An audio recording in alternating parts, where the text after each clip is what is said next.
And Nate's commercial running. Oh, now you can hear my wonderful docile tones, which are not docile at all. There are half dragons in the monster manual. What do you think of the upcoming Dragonborn variants? I haven't read into it yet, but I am excited for it.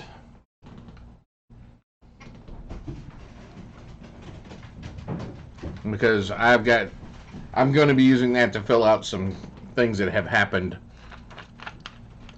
All right, you can ask a hard and deep question. Oath of the Crown Pally. Wait a minute, this is the same person.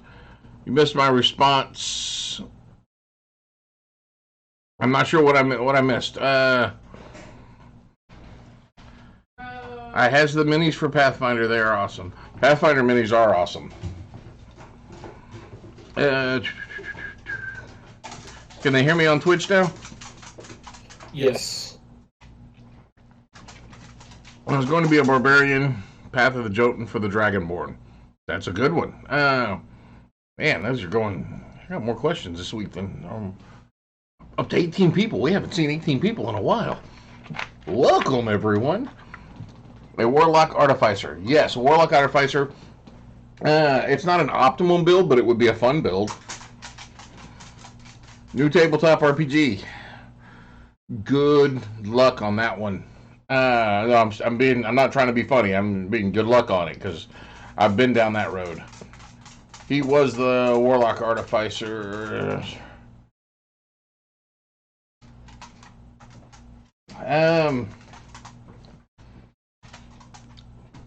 If you want to make a tribute for your lost friend with the dice, my recommendation would probably get some sort of container and attach the dice to a clear acrylic rod and set them in that container and then fill it with epoxy resin so they're floating in that space. I think that would be pretty cool.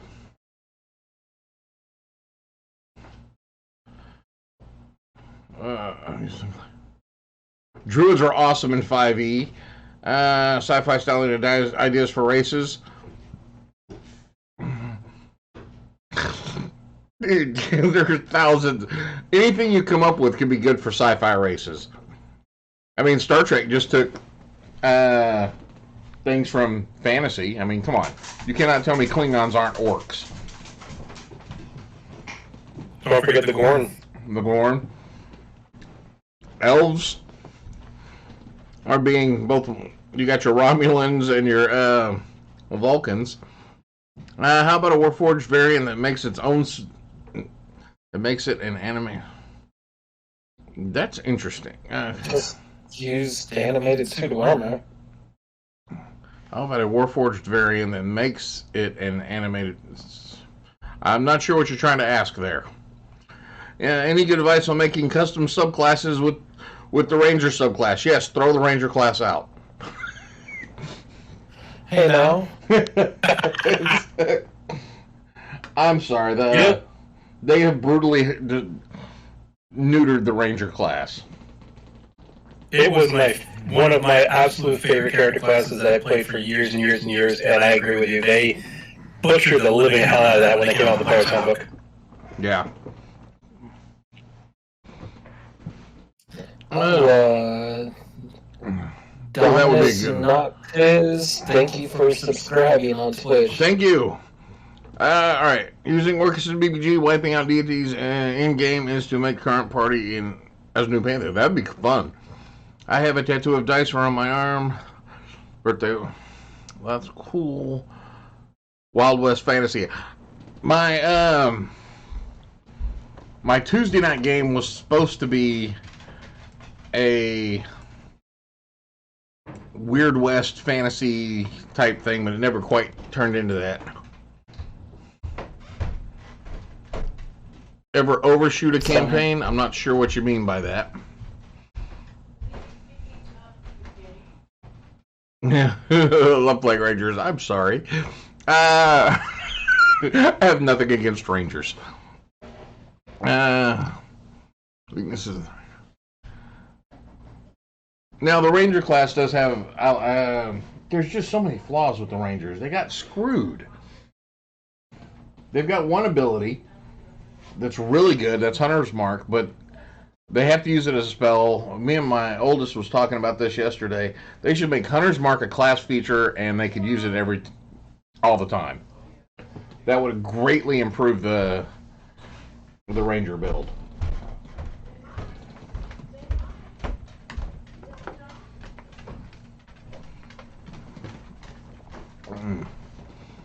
This requires to do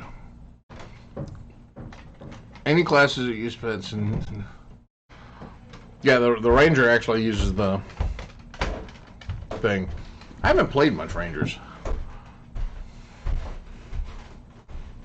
How do you get adventurers to go off on their own and just start exploring?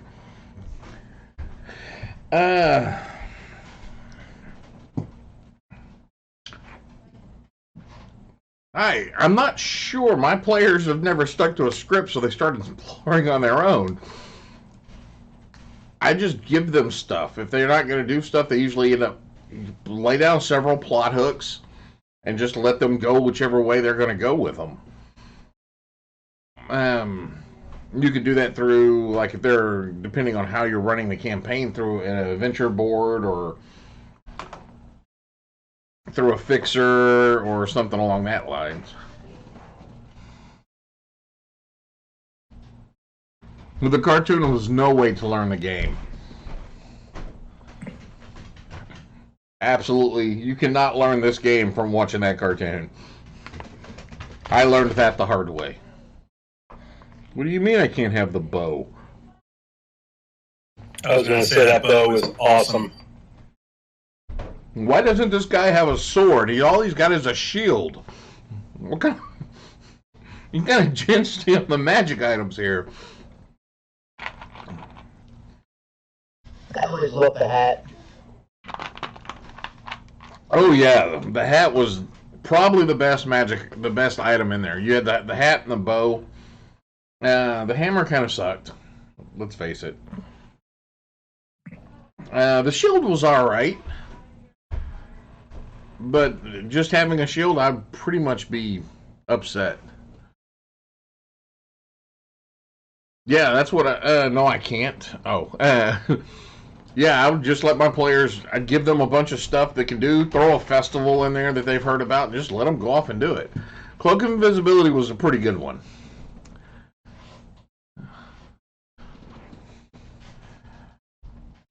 Have them... Send them on a simple fetch quest, which will allow them to explore several areas of your world. That way, and not have it be like, actually the fetch quest be like the important thing. Have it really just be some wizard needs some herbs or something, and just have them go off and literally just go down a list. And as they explore different areas, you've got to make these parts of areas interesting. Something that your players will go, hey, that was pretty cool, let's go back to that.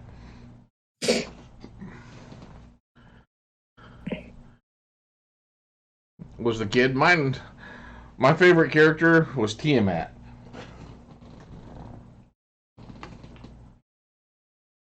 That's not true.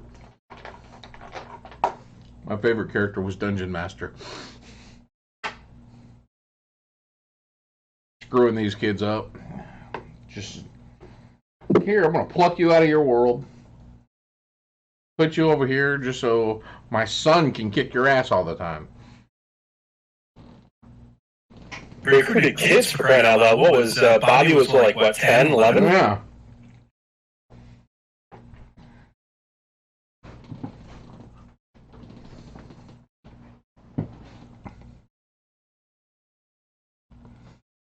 Where would I start with that? Like, sending people out? Literally, just give them an adventure. All right, your job is to go out and get this thing. The trick is, have enough of these little plot points. Like, they've got to go get something from a guy in a bar. Well, when they get there, a bar fight's broken out. So what are they going to do there? Do it like that. Just have the world's got to be living for your people to explore it. So regardless of what happens, and have the guy that they see get his ass kicked at the bar when they're doing their things to pick up something else from a cleric, they see him again at the clerics getting healed up and not have him really important, but that will allow them to explore. It gives them somebody they might know and go talk to, and somebody they can come back that can bring them quests in the future. Yeah. I didn't follow the list. I just shut my phone completely off. Oh no, they're still there. Oh.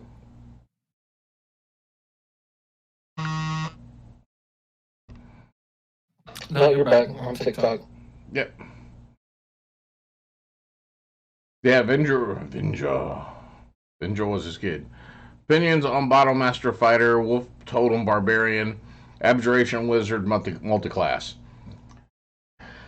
By multiclassing in all three of those, you are going to lose out some of the good stuff that's in all three of them. Expect a package from Australia. What? Who is this? OG Derps?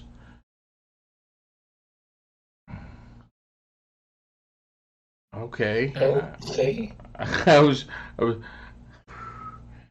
now see just because now somebody sent me something from Australia. If somebody in Australia wins, I have to ship it to them. Oh, good.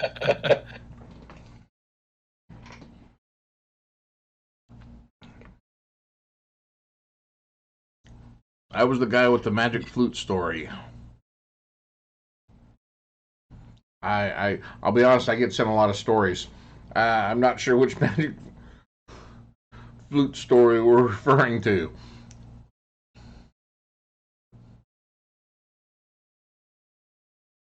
What was my favorite joke magic item?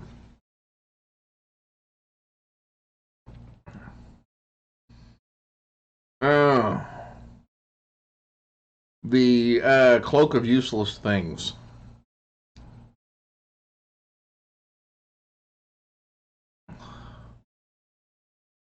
We also had a Helm of Intelligence, which only the stupidest party member could wear.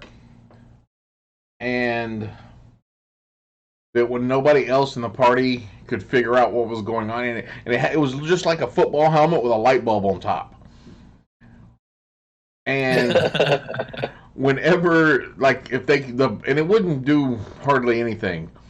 But whenever the party was like doing a puzzle or something that nobody could figure out and they've spent hours on, the light bulb would light up and the dumbest character would actually get to figure out a clue. So it was the thing of intelligence. The hunter's mark was... Yep. Have I ever heard of a pocket mimic pet? I have now. I've seen mimics all sizes and shapes and forms.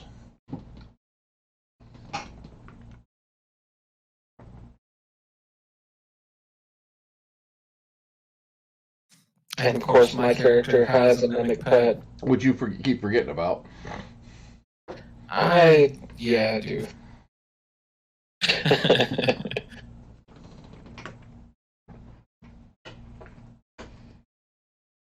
You're gonna have to start making sure you're feeding it. It may start feeding itself. It got fed a couple of days ago. Are you starving your poor pet? You're a horrible pet master. It got to chow down on a body a few days past.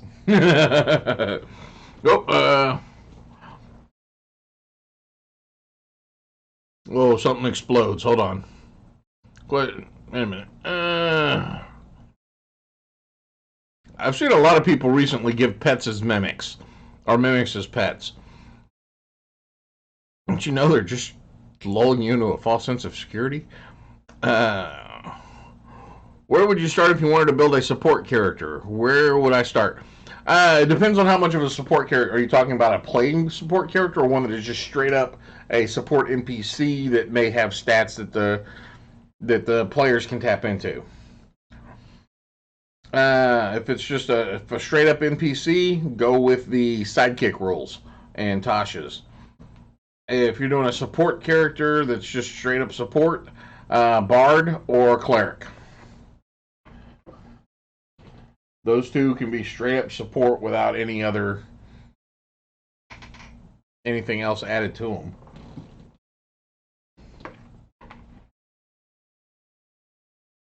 And contrary to popular belief, bards do not have to sleep with everything they come across. I want to see a bard sleep with a mimic.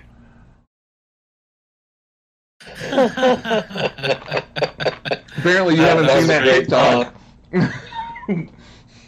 The guy that says that sang the "I fucked Cthulhu." He did a. I hope she wasn't faking it. When I fucked the mimic. Getting it on with the mimic in a dungeon. Yeah, that was sent to me like 6 times.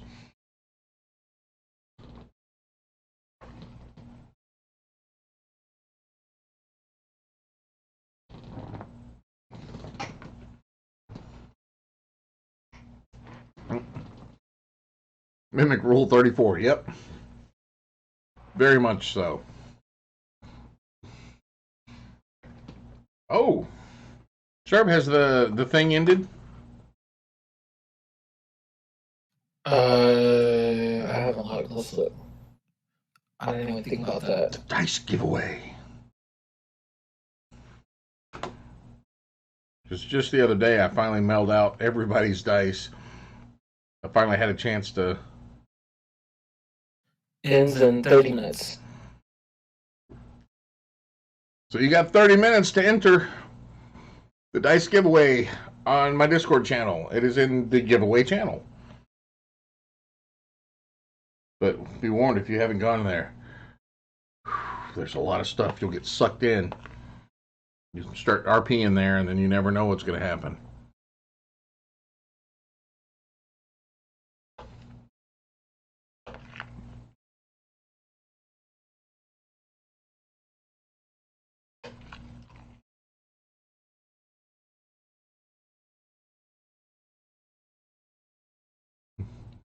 Yeah, and once this one ends, I'm starting another one up immediately. Because I've got a large box of dice over there I need to get rid of. Before they become mine.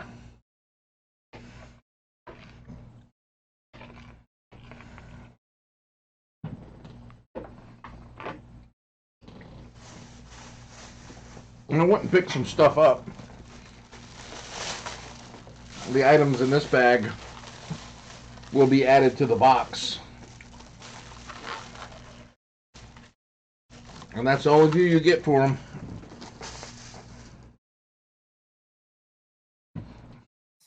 Still got a few hundred more people before the next add to the box. Yep, I just hit like 11.6.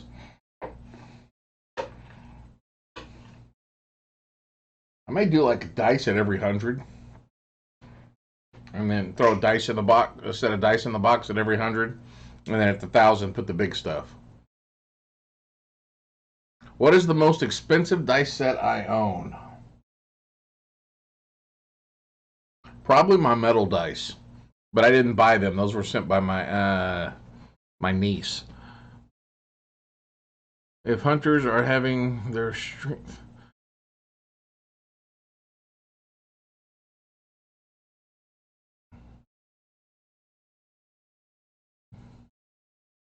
I'm not sure what you're referring to on that one, Offbeat. Their strength back without being a spell. If Hunter's Mark, it would remake the Hunter by adding it as a class ability instead of a spell. Because it's a concentration spell, which sucks.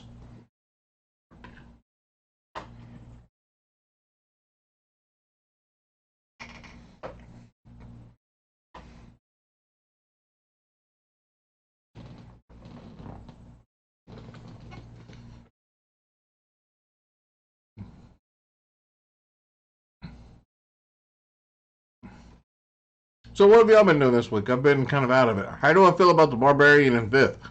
I like the Barbarian in 5th. I've got a Barbarian Oath, or not Oath, Path of the Wild Mage Path that I've got in the works, so I'm hoping I can play at some point. Because he's going to be fun.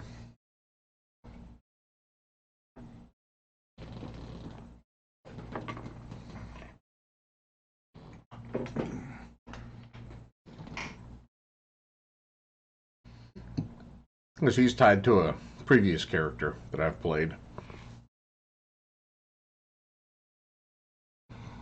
But yeah, I do like the Barbarian in 5th. I like all of out of all the editions, I like 5th edition. I like the way they set it up. I like the ease of its running. I love the Grave Cleric.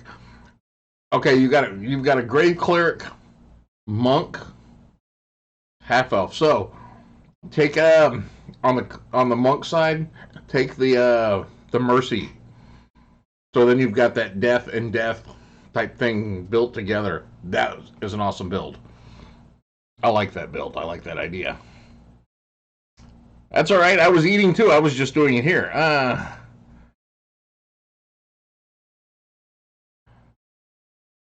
I'm doing good. How are you doing? What do I think of the Blood Hunter class?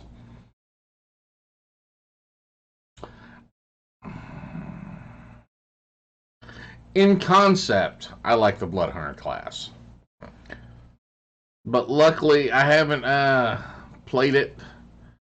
Not too many of the people in my games have played it, so I haven't looked into it too much.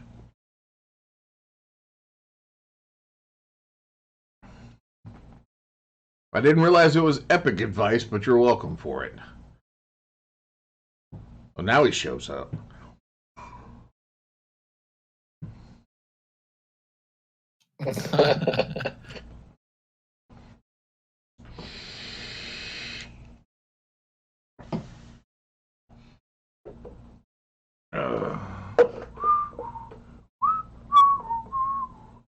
There was something I was going to talk about, but I forgot what it was. Hello? Okay. Yes, I can hear you, Tormy.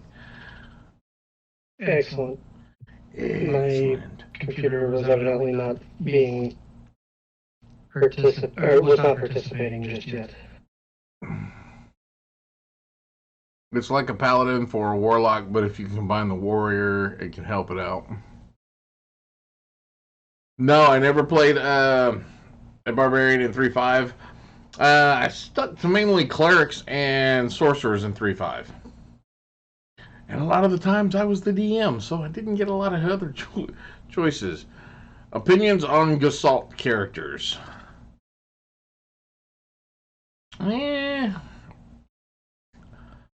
Easier to do in earlier editions. Yeah, definitely easier to do in earlier editions, but I'm not a fan of it's too. I'd just rather multi-class. It's easier. Hey, Mr. Badger. You don't need no badgers. Badgers. We don't need those stinking badges. Opinion on Warforged Druid. I love the Warforged Druid idea. Money. The Warforged Druid idea is I love beast machines.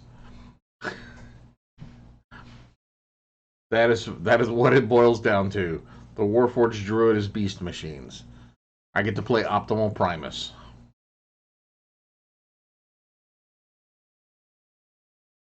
The last character I played in my group was Shadow Assassin Monk.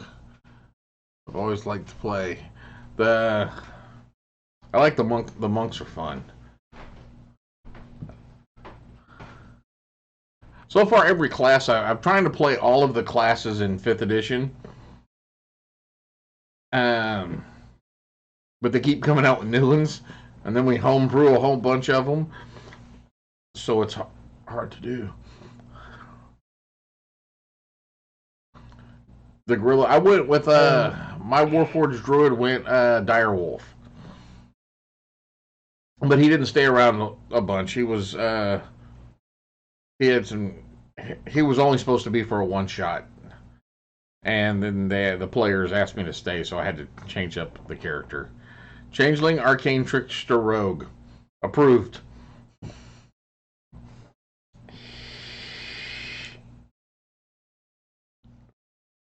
I once had a Changeling Swashbuckler. That was fun. Name was Isriret Kneath. My last changeling was in 3-5, and he was a charisma, he was intelligence charisma based rogue. Yes, I play Brant, God of War.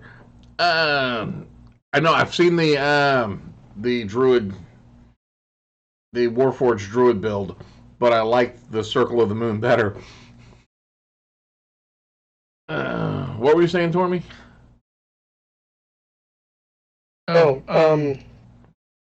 Last time I played a changeling rogue was in 3-5. Intelligence, charisma, just nothing but screwing with people. Oh yeah, And shooting dragons with a gun.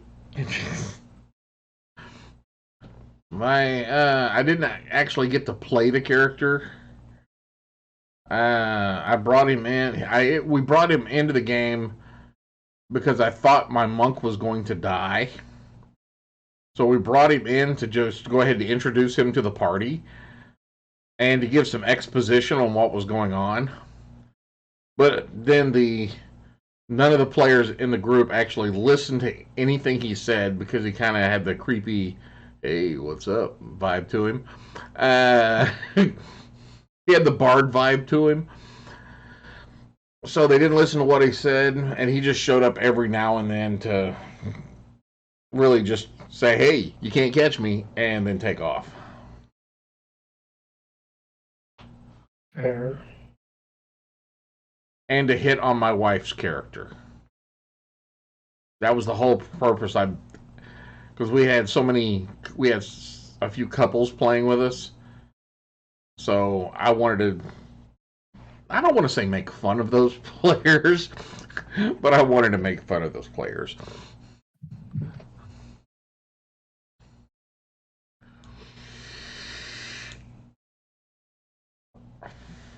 A super religious cleric. That's just scary.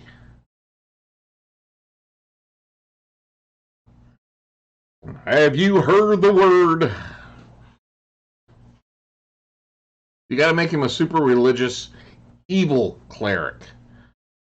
Our Lady Tiamat will smite thee. Just call her the Southern Baptist. The Southern Baptist.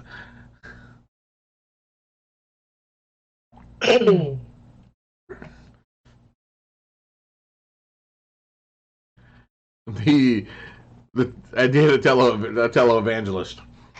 That was just, it's wrong. It's funny, but it's wrong. Oh man, just play the that's cute but wrong guy from Two Stupid Dogs. It doesn't matter what class you are. Super religious cleric Saint Michael. Bill had a friend of ours. He played a paladin that was kind of creepy because he was like he was just a scrawny paladin. He was a dex built paladin, but he purposely made his character creepy. He was like, "Don't worry, all I gotta do is I'll make you feel better. All I gotta do is lay my hands on you. Or is it okay if I lay my hands on you? It'll be all right." So he was just like, "Yeah, you know what? Just let me die." I've got some candy over here. Would you like some candy? Would it make you feel better?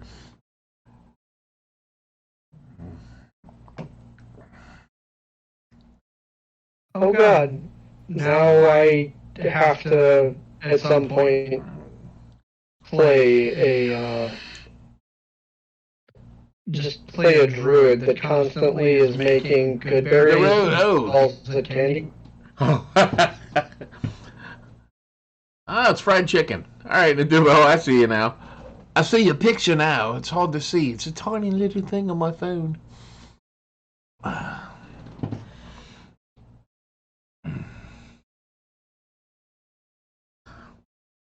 You're just gonna give out Goodberry. Would you like a piece of candy?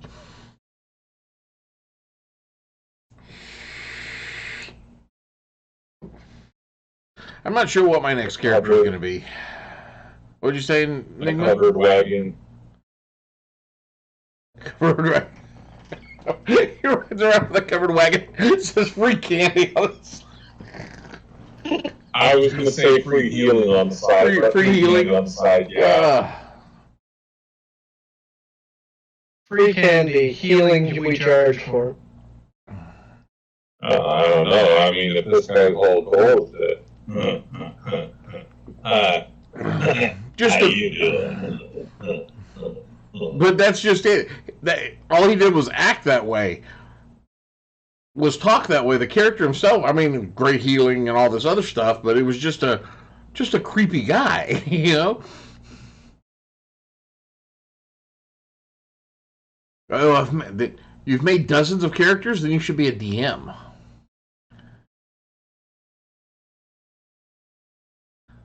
If Shocking Grasp did less damage, it should be called. We should make a joy buzzer, a hand buzzer. What you got, Tormy? By the way, have we done any of the bits, and are we going to set up for this week's die giveaway? Well, we're waiting for another 15 minutes. We can start another one though, so that we don't have to wait on it. You know, that's a really good idea. Let's do that. Let's go ahead and where's that channel at? See if I can remember how to do this.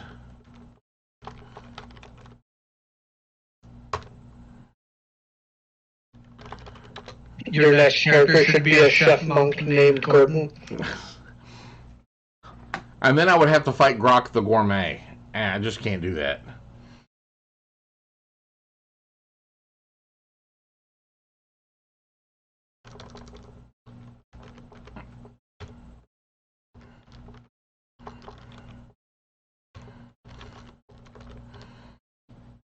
You just gotta play, or you gotta play a,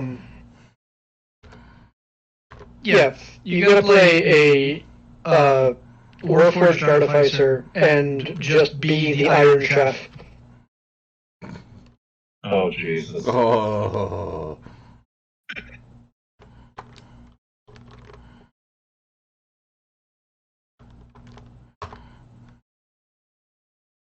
Alright, it started up. So we have a new thing set up in the giveaway channel for some dice. You go in there and you just click on the little thingy and it'll enter you into the giveaway. The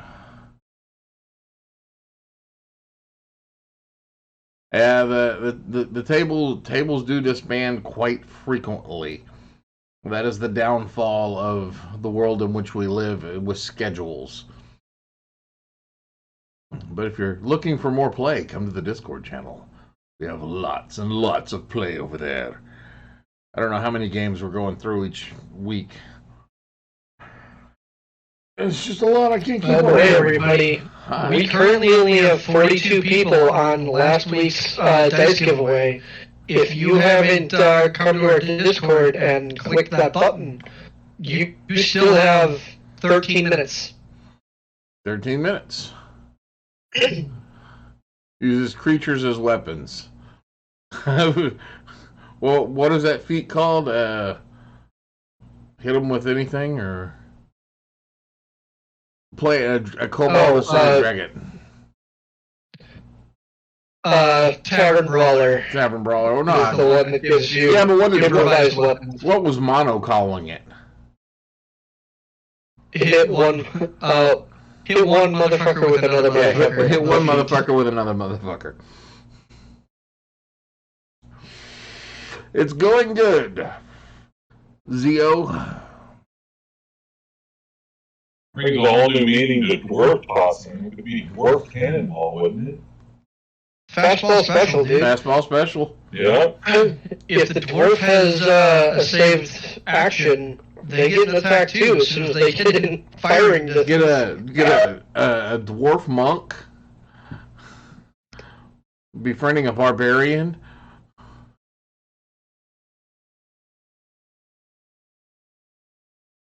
Get a dwarf with a very long beard. Tie some spike balls into the beard.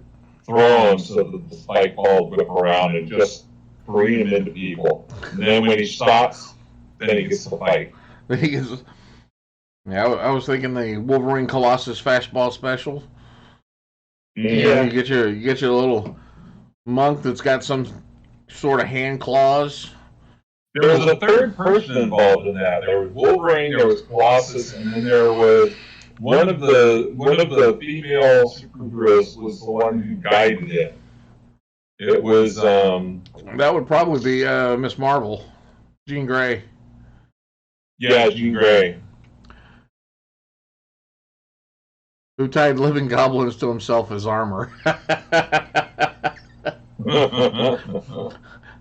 That's like that kobold shield I found, or somebody had posted up, that summons a kobold onto the front of a shield.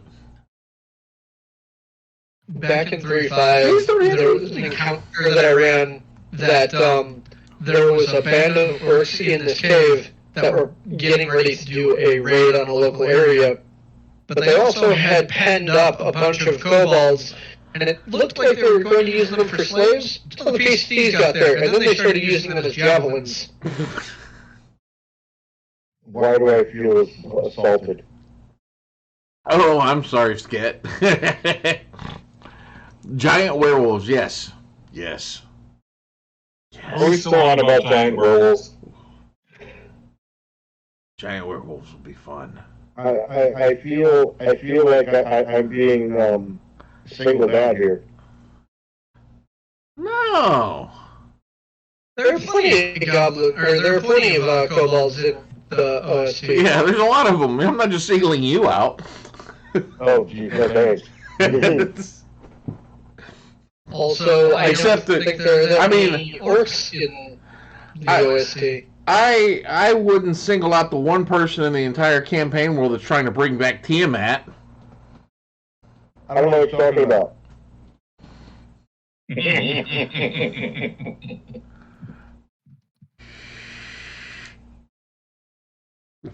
She's such a loving and caring goddess. Yeah.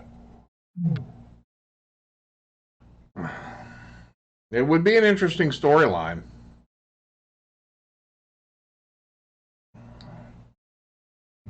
It would, I'm just You wondering. never let me get that far. Oh no, you would die.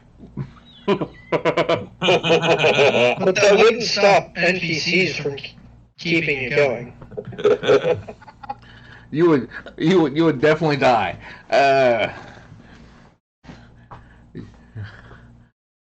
You get one more follower for Tiamat than I care for, and the whole party of y'all are just gone. It's just, well, there's no saving throws. It's Xeris, Xanus, and all the gods just show up and go, "What the fuck do you think you're doing?"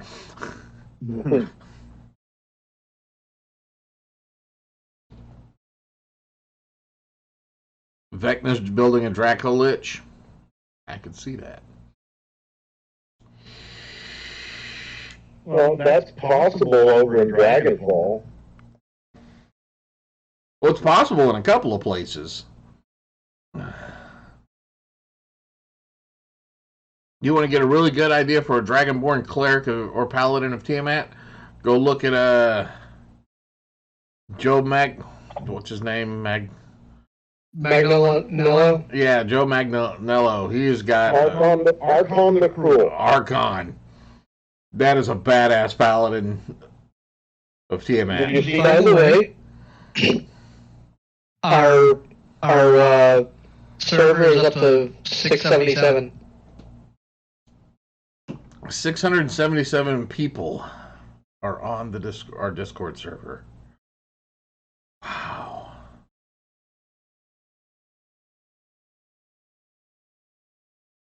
That's a lot. Welcome. Apparently you were invited and wasn't alerted. Oh. Join the server. Good, good, good. Now if you come over to we just started a new dice giveaway in there for next week. And you still got like 5 minutes for this week's giveaway.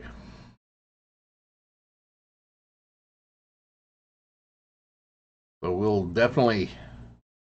We've got dice, and it's a box of dice. It's like a freaking box of dice. By the way, we also just reached 10K channel points on Twitch. 10K channel points. What does that do? Don't know what we did. No idea. We get channel things, but Channel points allow people to highlight their messages, or if they're not a subscribed member, they can talk in subscriber only chat. You know, it's just more things like that. Watch your video perks. Oh yeah. Yeah, it's video perks. Yeah, and it's each person has their own. It's not channel. Cool. Also, you can share things like, let's say for you set up for 10,000 points, they can actually give advantage to a player or disadvantage to a player or the DM, or they can give a boon to somebody. You can set those things up. So we can play around with it. So for however many points that they decide to put in there, I can add another mimic to the campaign. Yep. Yeah, you can have them do like something where the entire party gets teleported randomly to a location or something like that. So I can add This is sort of why I think it would be useful for not the alpha test, but beta test and further for the module for the mansion. Yeah. Just every 500 points, one of the members gets, or every 500 points, the party gets a luck point. I got that. I got like 30,000 channel points, so I'll just start dropping those hardcore. Well, that's fine. That just means you get to use them. Can't wait for your players to find your roving town of mimics. It seems that my players have decided that mimics are easily trained. We're gonna have to. I mean, some can be. Yeah. Not all of them. I wonder, did And anybody Bob is not trained. Bob is civil. I'm wondering if anyone's done any handling checks on Bob. Theana does all the time. Have they failed any? Yeah, she's failed a couple, and she's gotten. She has a couple scars now. But majority of the time, I give because of the fact she's actually been feeding and taking care of Bob and everything. I give her only a 10 now. It started out with a 15. It's worked its way down to 10 because of Bob is very well fed and very well taken care of. Yeah, as long as you keep feeding them, they're not stupid creatures. They got Bob's got a good thing going. Intelligent one, so he's actually able to talk somewhat, and he's also able to understand. And she does speak Primordial, so she's able to actually speak to him in Primordial as well. So there's a lot of off the books RP that goes on. All right. As long as it's not just poof, there it is. Got to keep them fed. First chance they get, they'll turn on you.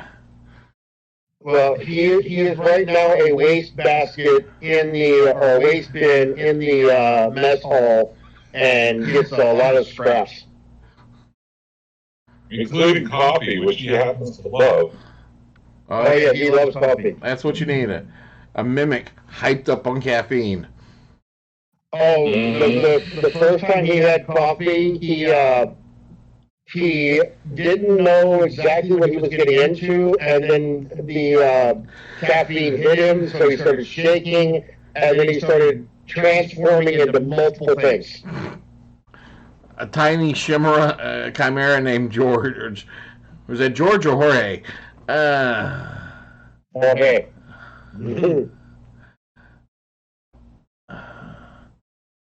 Meth mimic. Mimics are I would love him and pet him and squeeze him and love him and call him George. George. Speaking of some of the homebrew things that we've gotten into,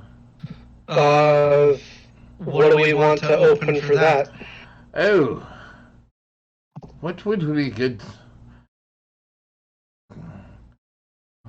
Let's see. What was Here's the question. Someone just asked me for a mount for a 3-foot tall character. dogs? From Theraka. What would you recommend? A 3-foot tall. Riding mastiffs. How tall is this character? 1 foot. 1 foot tall character. It's Pat. I would recommend a dog. We already had a dog. So?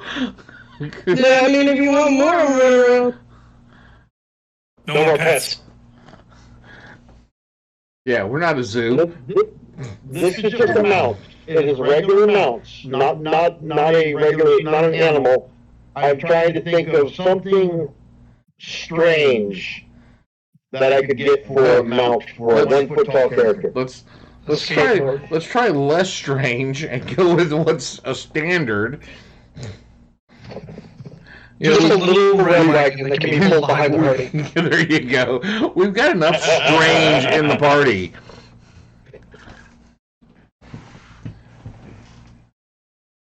You know, not everything has to be unique. Also, like, thinking on that, the little red wagon can be filled with things, and then the cat can sit on top of the pile proudly.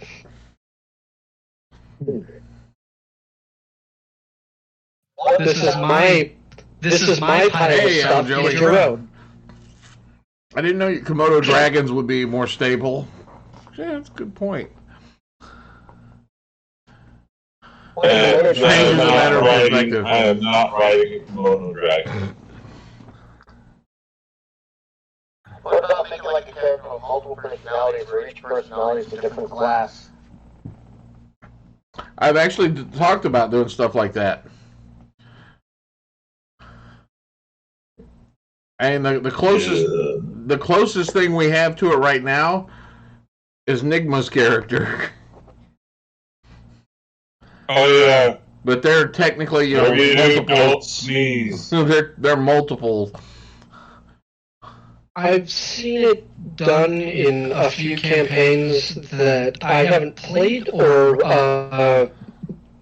run, and I've seen it in LARP, and in none of these situations I have seen it done well. Yeah, the problem. I would like to see it done well. It is usually done in a weird, offensive manner to try and get away with things.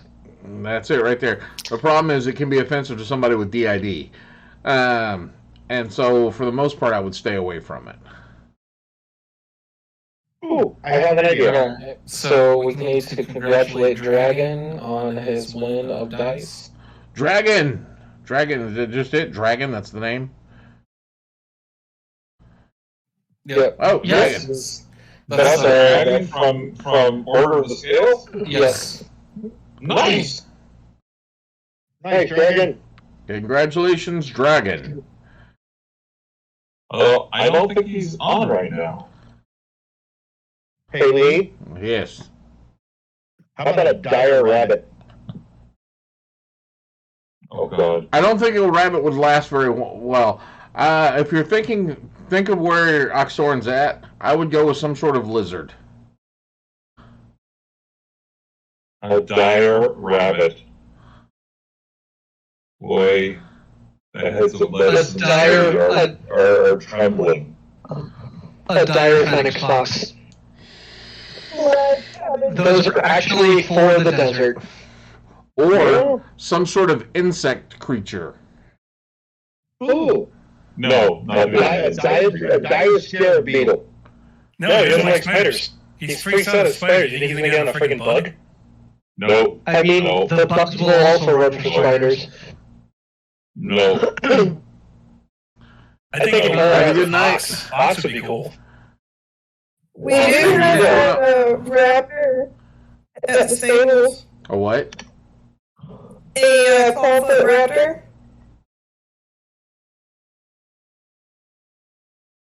An actual velociraptor. Clawfoot. Yeah, It is a mouse. they're small size, aren't they? Medium. Medium. They're from Eberron. Dire cicada. I try to keep my dinosaurs in a specific area, but Just a dire dragonfly. Well, I do have an Oh, dragonfly would be cool. So, a ninja cat in here. Or, you know, just 22 dragonflies and a bunch of string. I do have an axe beak being delivered. What about a character that does don't forget customs. improvised weapons?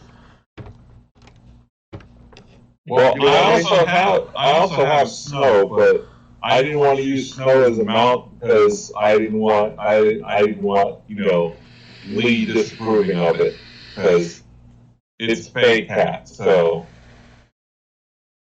Well, fake creatures are somewhat alright. okay, But there's, They piss it off. yeah, depending on what kind of contract you've got it under. Something that fights with only improvised weapons. I've actually did a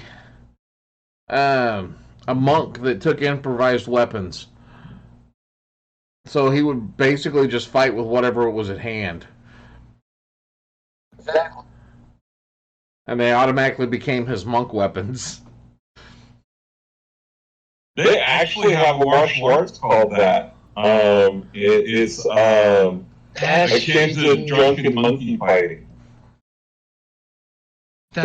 So something that somebody said that just made me think, because rust monsters are medium sized and are fit for this. Dire rust A rust monster for a mount. Ugh. Yeah, we're You know what? I think I'm going to stick with my fake hat. He's almost sizable that I can do that, so Well, I'm not giving you a manticore. I don't want an manticore. A rust monster. We had discussed last night about magnetic armor. Stop with that. That was not funny.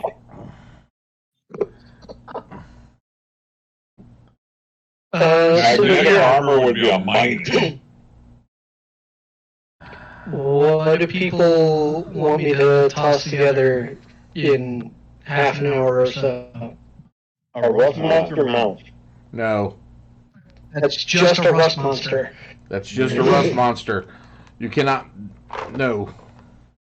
All right, Tommy, I got a question for you. How would you do a character who has something that's been with him since he was a baby, that only comes out when he's super threatened or something really takes him by surprise.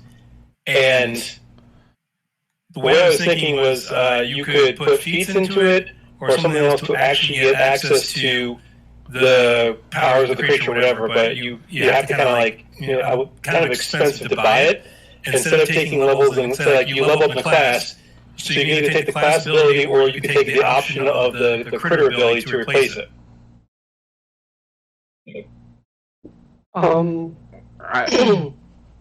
I call those types of things like legacy weapons. Yeah, I've done legacy weapon stuff before and legacy armor.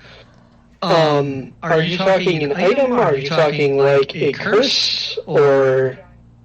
I'm talking like it's something that's there in the character that doesn't come out very much, but it's something there that potentially could be developed or not, depending on what the DMs want to do or not, or it could just be, just his imagination, where the hell is. But it was almost like equivalent to almost like having lycanthropy, where when you get it, you can put points into it where you can learn to control it.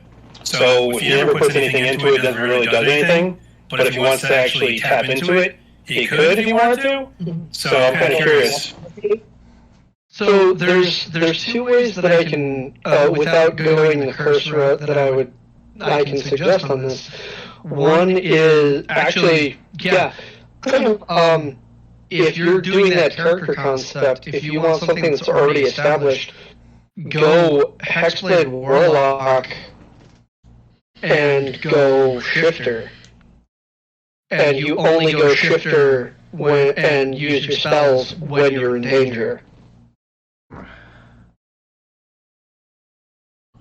If you're looking for a class to be built, I'm sure that I could do something. That would definitely be an interesting. It would be a racial character class. So you would have to, using a term from Riffs. So last week I did put on my list to work through monstrous race classes, where instead of races or instead of classes, and you get to play a monstrous race that does not get classes, they just get more monstrous. That's interesting. Because whenever around where somebody's wanted to play a monster race, I make them do take sidekick classes. I don't give them the full class. Because their monster abilities compensate for a lot. Yeah. Imagine if it was just basic, the standard basis of a regular class where you get 2 to 6 on your proficiency, you get hit die according to your monster race, and so were you just playing a monster and that's the class? And then every 2 levels you get an ASI or a feat. I kind of like that. And then in between those levels you just get in between those levels you just get like a +1 type of increase to something that race already does. Kind of base it a little bit like the way an artificer build, where they have so many different options they can choose from each level, and then they just get to pick one of those, or like the elemental monk type thing, where they at this level they've got 6 options. They can choose one of these 6 and go on from there.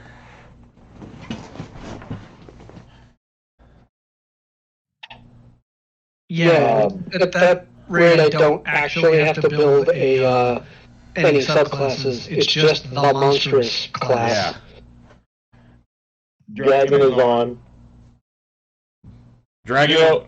I've been trying to figure out because every time I look for a bard that's just a bard, no battle stuff, no this, that, and the other. Just someone who sings good and, has a lot of stuff towards, oh, you can entrance the crowd, or, oh, you can sing your way out of a fight, or something like that. They don't have anything like that.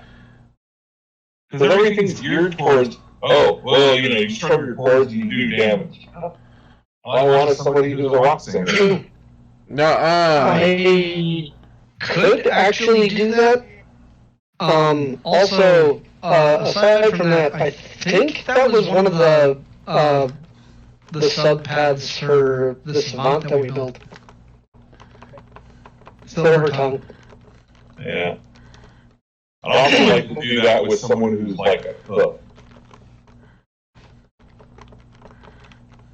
Savant again. Same general idea. Hmm. Oh, and Lee, when we get off of thing, I want to talk to you about something I found that you're gonna love. I mean, seriously going to love. okay.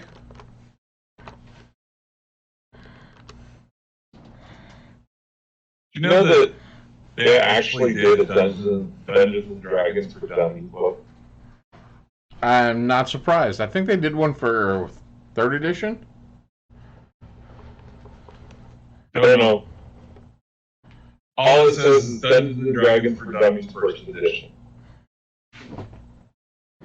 But I think that's the actual book that their book that's 1st edition, not what they're.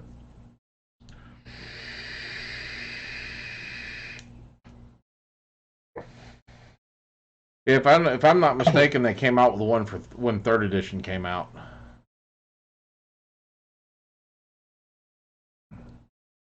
That's just too funny.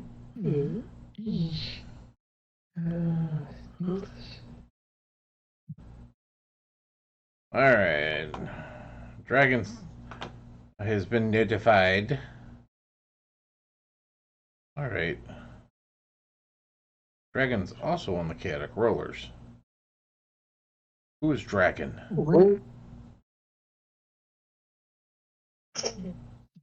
Doesn't quite get there.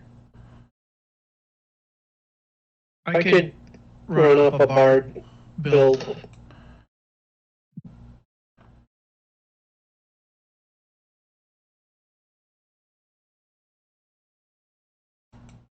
That's a talker. I'm a lover, not a fighter. Yeah.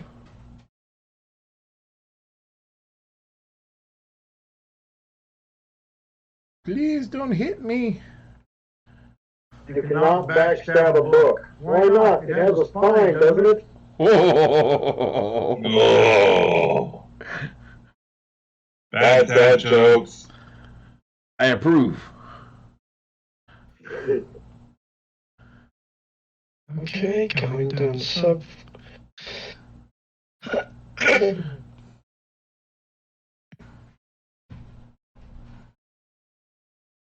If anyone knows what that's from. I don't know what that's from. Darkness Rising. Oh, I haven't seen that for so long.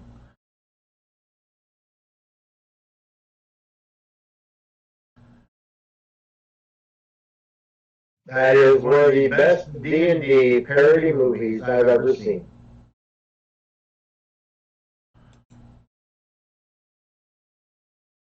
Did you ever get to see Knights of Badassery?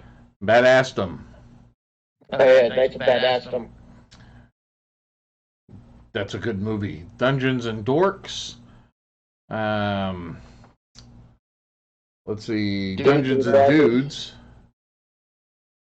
Orcs. Orcs is a good one.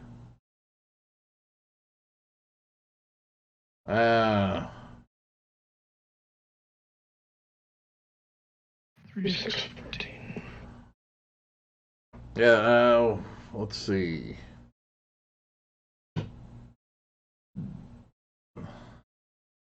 Dungeons and Dudes is actually kind of funny.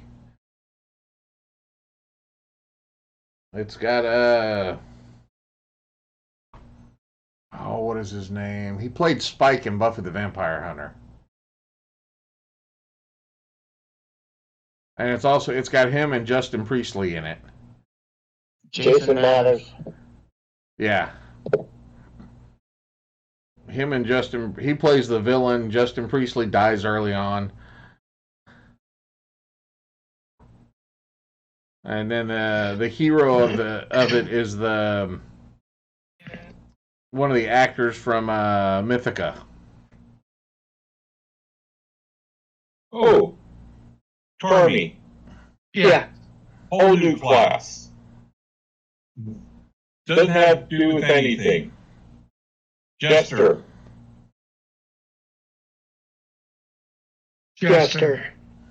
There was a prestige class of Jester, I think, in 3.0.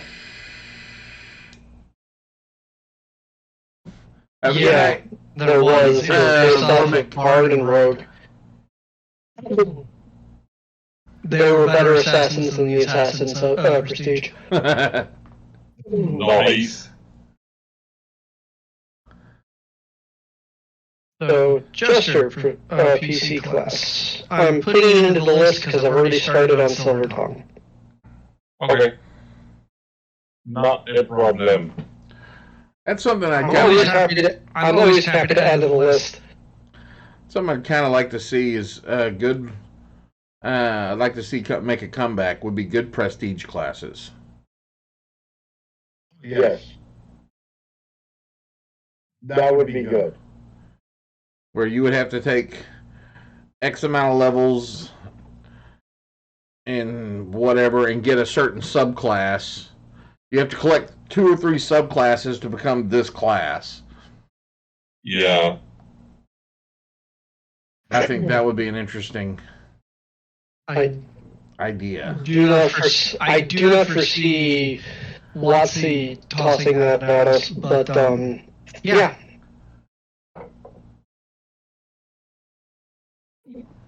Doable idea. Yeah, I think you're right. I don't think Wizards of the Coast would actually be doing any prestige classes because they're trying to balance things out as it is, and there's so much. I will give them this. They have managed the power creep much better than they did in 5, and they also managed the expectations much better than they did with 4. So, like, 5 is going to be around for a long while. Well, we don't talk about 4. That's it was at 3.5 to 5. Right. I hate to point this out, but about half the mechanics are 4th edition. They're just reworded. Yeah. I think it goes from 7.5 to 5. Pathfinder? Yeah.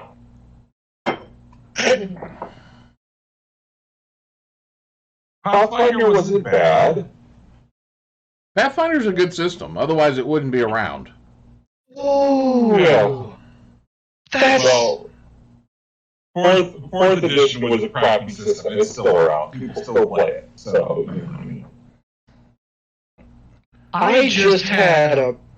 Oh, that's happening. That's going to be the low-level ability. Uh-oh. I was looking at the fact that so many versions of Bard get extra attack. I'm giving it something that is not extra attack. Okay. Well, This is a good thing. Otis, a lot of the short rest, long rest abilities, the once a day stuff, were in 4th edition. It was just the wording was really bad. They tried to use too many video game wordings in the system itself. And it pissed everybody off. Yeah. They did it to bring in more video game players into it, but it upset a lot of the tabletop players. The fact that the 2 big things that hit me were 4th edition took away a lot of the skills that were non-combat. And they also they changed the lore in such a way that it erased a lot of what 3.5 had. How did it erase one of the things 1 and 2 had? Like one of the big specifics there was like, hey, did you know that even though in 3.5 the all the races of the gnomes were free, somehow after the spell plague 400 years in the future, when 4th edition started, the gnomes just became free from a 2,000-year slavery thing. Somehow they gained 1,600 extra years. Wibbly wobbly, timey wimey. Time! Yes, exactly. Or just bad writing. Yeah, there's that too. For the DMs in that are in here for OTS and Sakaris, there will be a new deity arriving soon. Okay. Dun dun dun. Maybe I'll like him. He is going to be the god of time. Oh, no, Haku's going to be interested. If you call him the doctor and he pops out with a question mark and rainbow scarf, I'm so going to... 2 seconds after you announce that there's going to be a knock at your door. See? This is crap! No, there will be it will be the god of the time domain. So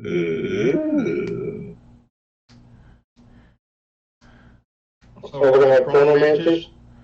Well, with the introduction of, I think there's a a cleric of time, and if there's not, there's going to be. I think me and my kids were discussing this yesterday. So I think I haven't decided up all the details about him yet. Oh, so this is going to be a you thing, not an actual Dungeons and Dragons thing. Yeah, this is a me thing. I gotta look. Nice. I've got to look and see if there is a temporal domain, because I vaguely recall hearing something like it before. The fifth dimension. No, wait, hold on. It's the fifth dimension. Yeah. They did have a time domain in 3.5. Let me see here. Time domain cleric. Yep, I got it up. Is it a 5e? Looks like someone made one. Chronomancy. Subclass. Time domain, divine domain, a first level cleric gains the divine domain feature. The following domain options is available to a cleric in addition to those offered in the cleric handbook. Time domain, first level domain spells, Mire and Oracle, second level channel divinity expedite, 6th level supernatural reflexes, 8th level potent spellcasting, 17th level time souls. The time soul, domain spell, first level, Featherfall, Longstrider, 3rd, Blur, Misty Step, 5th, Haste and Slow, 7th, Dimension Door and Divination, 9th, Hold Monster, Legend Lore. Channel Divinity Expedite, starting at 2nd level, you can use your Channel Divinity to briefly speed up time for yourself. You can use your Channel Divinity to take the attack, the dash, or use an object action as a bonus action. Additionally, when you cast a spell with a casting time of 1 action, you can use your Channel Divinity to change casting time to 1 bonus action for this casting. Yes, time. I actually have to go through all of the different domains and assign, because the original domains that were in the player's handbook, if you notice the deities that we have in Sakaris, they all have a domain listed from the player's handbook of the original set of them. So all of these other domains are now being added. So I have to come up with some more. We have to come up with some more deities. I was going to say, either you need new deities or deities need to pick up extra. That's a possibility. Folios. Might make some demigods. I was going to say, they do have a 5e cleric subclass time domain. And it's on Arath Arcana. That's where it was at. First level, long stride of sleep, third, gentle repose, fifth, haste, slow, seventh, divination, dimension door, ninth, modify memory, transmute rock, bonus cantrip. When you choose this domain at first level, you gain the mending cantrip. You already don't know it, and yeah. At 17th, you learn Time Stop and Foresight. You always have these spells prepared. They don't count against the number of spells you can cure each day. These spells count as cleric spells for you. That'd be pretty nasty. So using heat metal on an enemy is a war crime. Technically it is. Technically that's a war crime. As long as, you know what, there is no such thing as Geneva Convention in D&D. He's got a point. Yeah, but still, If there was, half of the spells that we have would be illegal.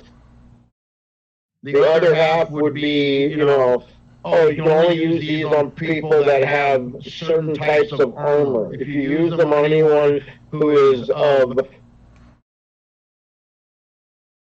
rank of lieutenant or less in any military or organization, it is considered a war crime and you will be brought up on charges. That's when you get the creative stuff going. That's right. You know, the Geneva Convention says that you can't use a 50 caliber on people. You can only use it on equipment. I was shooting for his canteen in his backpack. I'm sorry, you know. I can't help it if I got it in the way. Thank you for the rose. Right. Thank you so much for the rose. Fireball only allowed to be used We got raided again. Setting. Mm-hmm. We got raided again. That was Ivan Lorick. I think that was the same person that did it last week. Yep. You keep coming in and raiding it. Fireball can only be used on military personnel, and if you it cannot be used on civilian population. We should do that. We should make a list of Geneva Convention dragons. Oh God! Just as a joke. Oh, some of y'all have been asking, or it has been mentioned before. I don't know. Maybe nobody asked. I don't. You know, doesn't matter. I did it anyway. I have set up the political boundaries of the continent of Artilla. Whoa! And divided it into the 22 countries, the 22 established countries, and colored them. Don't forget you gave me the option of making my own country. Well, yeah, we also filled in all of the country names in a couple of lives ago. Yep. All 22. But there are 2 islands that haven't been named yet.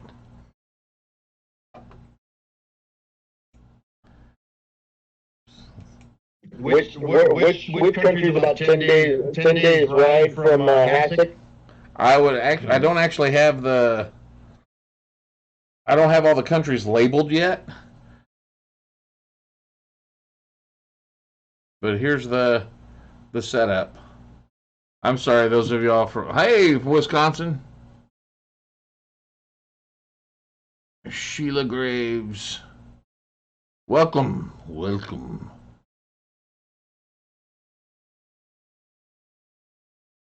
So I went through and separated all the countries out.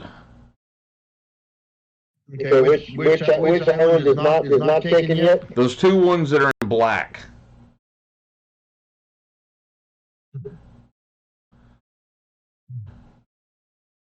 The only thing I can tell you is this one here has got a bunch of insectoids on it.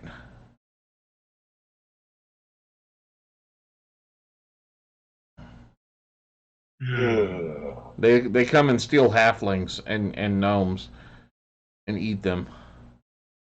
All right, which country would have a king with a princedom with like 5 princes and a large football population?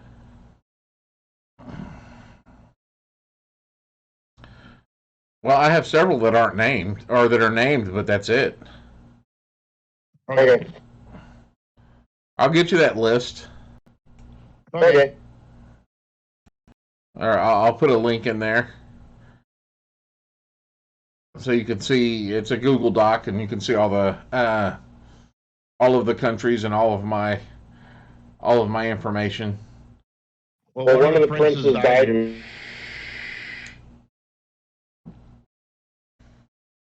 Because like I said, we went through a couple of weeks ago and named all of them.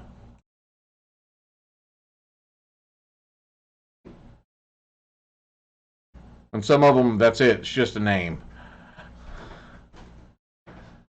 Hold on, there he is. You might want to repeat what you just said. Yeah, there we go.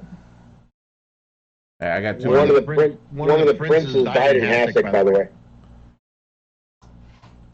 Was he murdered or just died? What's my favorite creator that's not a mimic? As in the TikTok creators? Creature. Okay, I was good because I don't want to call out any creators. After the mimic, it would be the owlbear, and then it would be Gelatinous Cube. I like the classic. Okay. Yeah. Screw them. Screw. What? Screw owlbears? No. Screw the Gelatinous Cube, okay? I haven't introduced a gelatinous. Did somebody else put a gelatinous cube in there? Oh, You leave Dungeon Roombas alone. Dungeon Roomba. Suck that like a freaking furball. Sucked into one. Right to send Jordan. It's not my fault he made the cube too big. I didn't make the cube too big. It was 10 foot by 10 foot by 10 foot.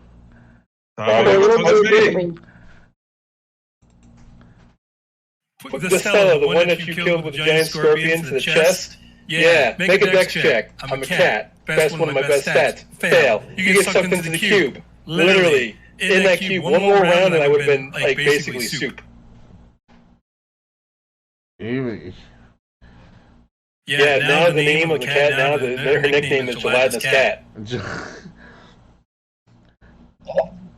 You're just not having any luck with Stella, huh? Jelly Kitty. Stella's probably making a career change. And she's hiding in the kitchen with Davik all the time. She doesn't do the thoughts. I'm happy. Davik's a ditty actually about the kitchen. He's a little mantra now. Yeah. Well, I was reading that. I think that the best way to say whether the prince was murdered or just died is yes. That's one of those. He just died, but his kingdom thinks that he was murdered. Yay! Oh, my favorite class to play right now is cleric.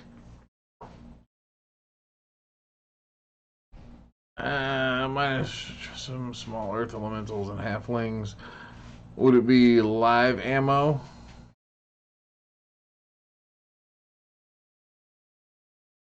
I'm not sure. Oh, I think we're referring to that. Is that an Aegis vape mod? Yes, it is. It is the Geek Vape.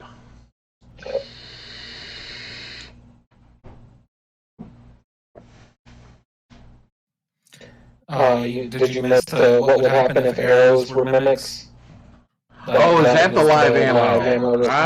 Yeah. Mimic arrows. Baby balls. Skettis, I just put that link to the entire document in the DM section. Okay. Let's see here. I'm looking because he actually took because he was stopped and not able to continue his task. He actually took, I think it's 5d10 worth of psychic damage.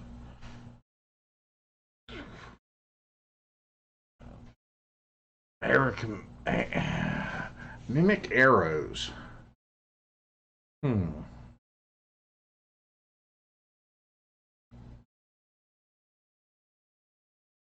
would be interesting. Because they get in there and they just start eating their way in, so you'd take extra damage every round that they were in there. You could attach a miniaturized gelatinous cube to an arrow as well. Interesting. Something passed by. Hello, Pandemonium Games Twitch. Hello. Silver tongue is ready. Mimic potion bottle. There.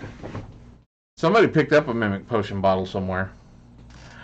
So what do we have for our silver tongue?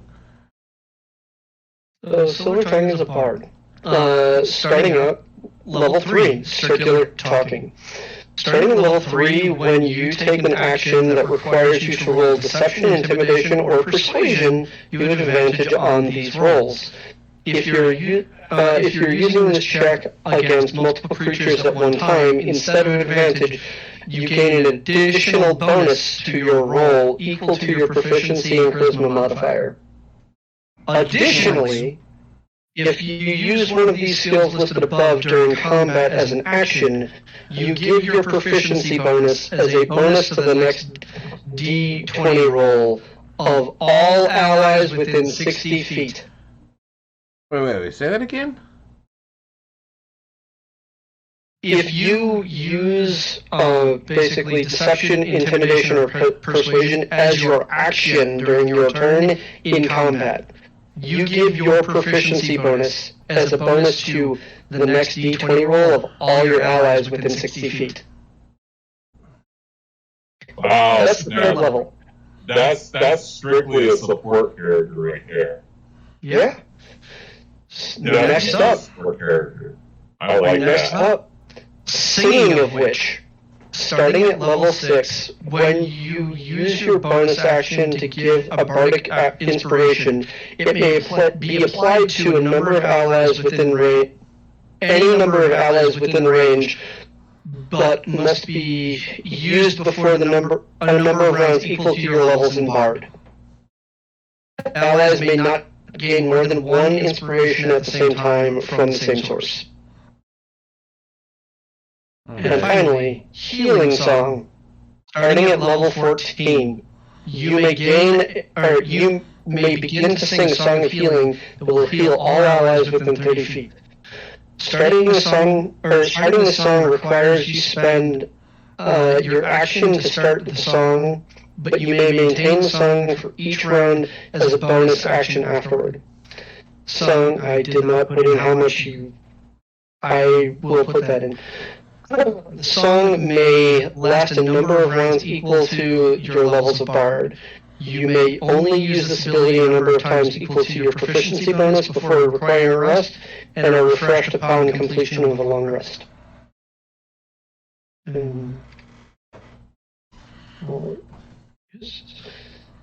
I just need to put in there that it is a number of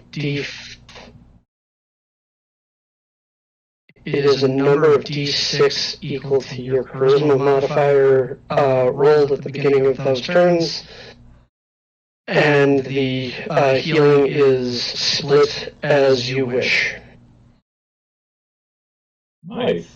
I like it. It has to start with, are you hurt? Are you bruised? Are your bones broken? I shall heal you with this song. Get up off your butt and kick some ass, because I can't do anything but this. You can kill. Hey, that works. I can play this guy. It's the cheerleader class.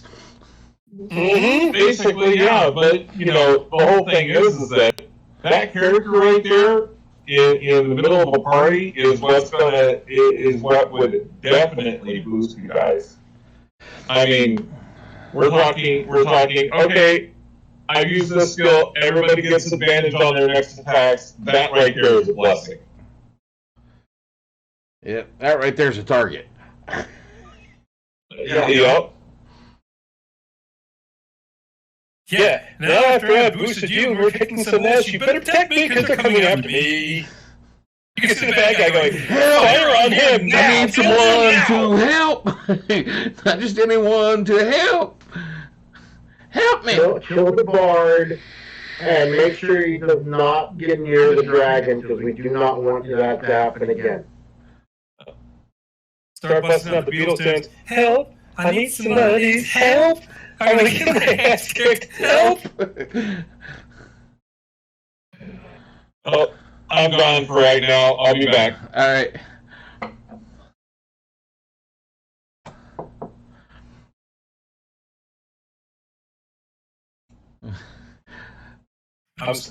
That character would almost be more annoying than he's worth. Yeah, I never needed anybody's help in any way.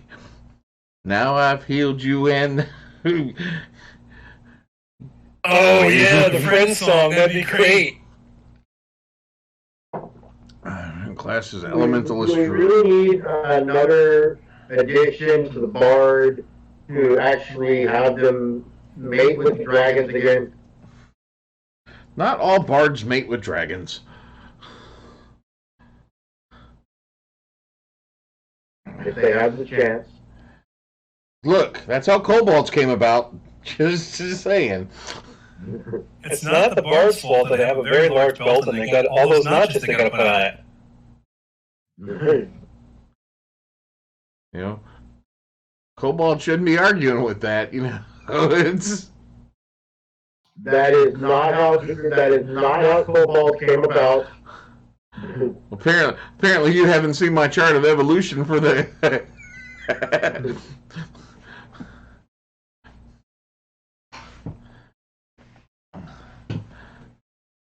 Okay, yeah. So that is Silvertongue.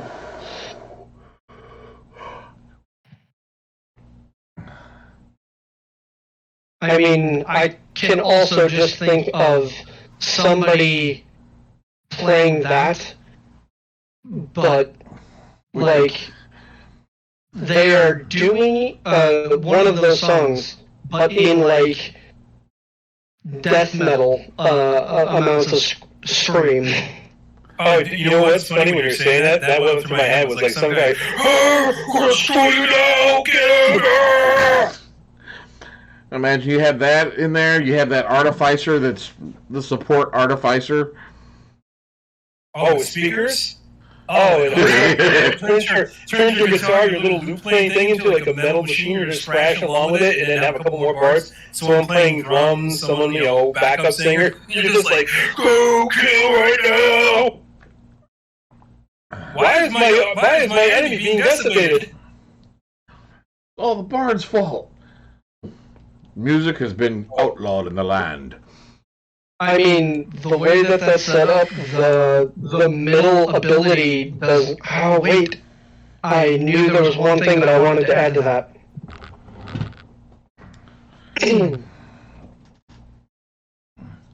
Not classes, subclasses. Zombified things that you. That whole arrow going through the enlargement thing. There is an additional thing on Healing Song. Knocking them dead one song at a time.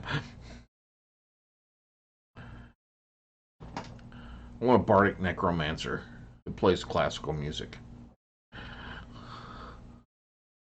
I had a friend of mine that was actually, that's what he wanted to make, was the Bard Romance. Gelatinous blunderbuss. A Bardic Necromancer. Yeah, macabre waltz. Funeral dirges of the... Play Thriller. Thriller. Doom, doom, doom.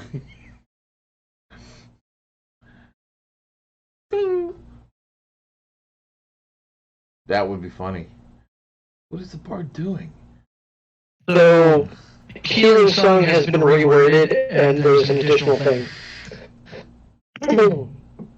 The extra sentence in the first paragraph is, each round you are singing the song, you roll a number of d6 equal to your charisma modifier. All the healing becomes a pool that you may split up to all of your allies within range as you wish, but the pool is emptied at the end of your turn. Skipping down to the next paragraph is, additionally, starting at level 20, you gain +4 to your charisma modifier, or +4 to your charisma, and your charisma cap is increased by 4. Much like the strength and con from Barbarian.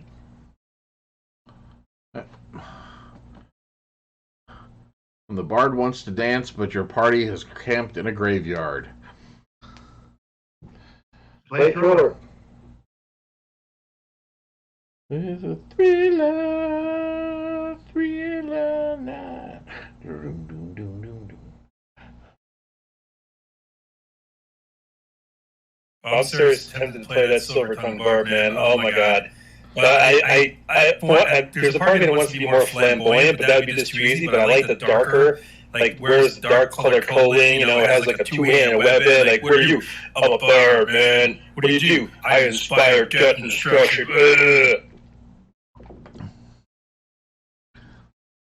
Look, thrilling thing. So I'm playing a bard pirate necromancer. Arr. Hey, you can have Pirates of the Caribbean. You can have Black Pearl, you have a whole bit of crew. That would be interesting. Now that would be a cool BBEG.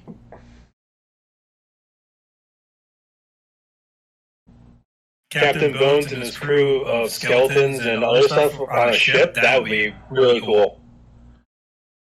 Sea Chanty of Doom. Totally, man. Necromancer, bard combination.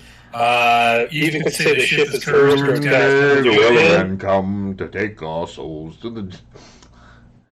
Absolutely. Curse of the Black Pearl all the way. That would be really, really, really cool.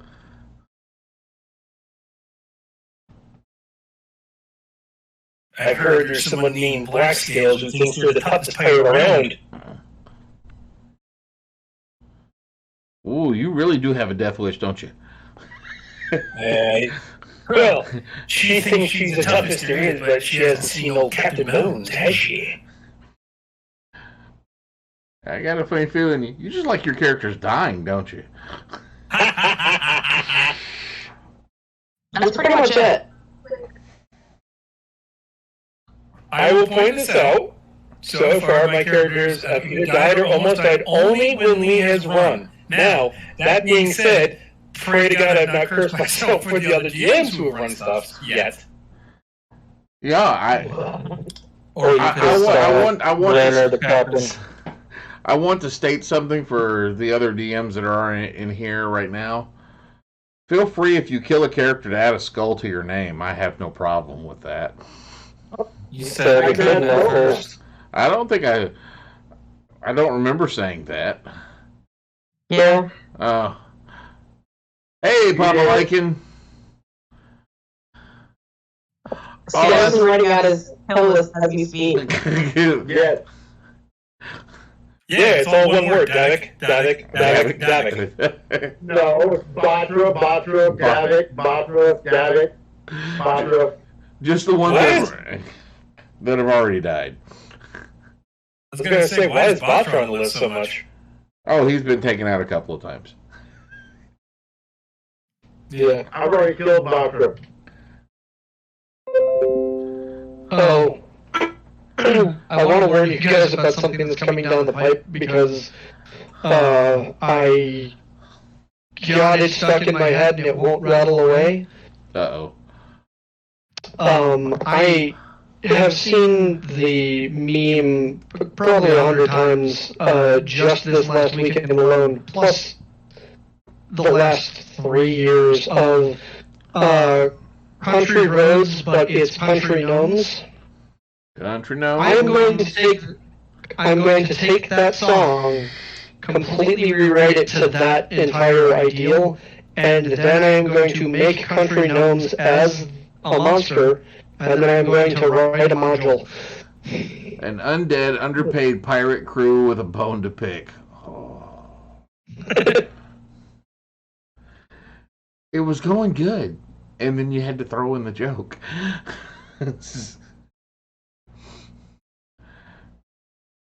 A country gnome monster.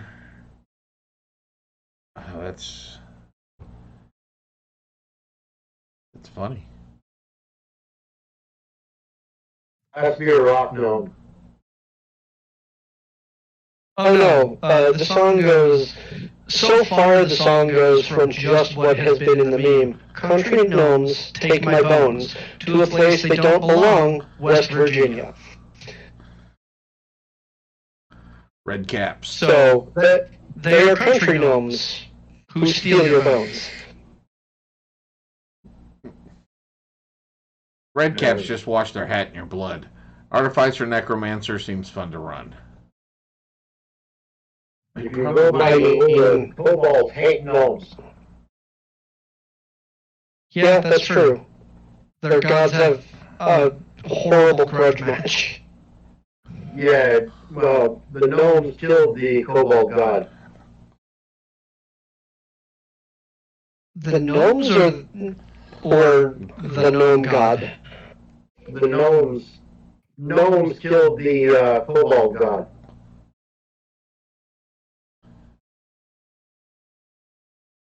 That's gotta be 5th edition lore, because I don't recall that. Yeah. It's not quite Sakaris lore. I know they haven't liked each other, like, in any edition. Oh no. Because their gods continuously play pranks on each other, and I'm not talking shaving cream, I'm talking like, oh, let's see if I can remove his foot this week. Yeah, they actually have it to where the gnomes collapsed the first kobold tunnel, killing or trapping or killing, depending on how you read it, the first kobold, who's basically the kobold god.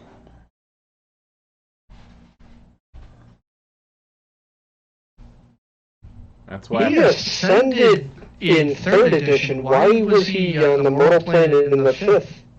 He wasn't on the mortal plane. And the first kobold actually was brought about by the first green dragon made by Tiamat. Yeah, Kurtlemak. Yeah. He and Gnarl Glittergold have had a grudge match since 2nd edition.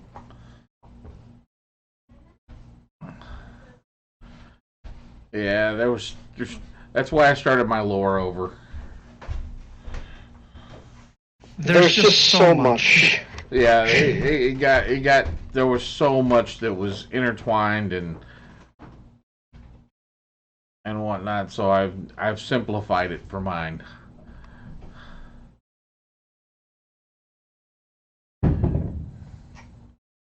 So it all started because Colonel Mac started to believe that Gnarl Glittergold stole from Tiamat's horde.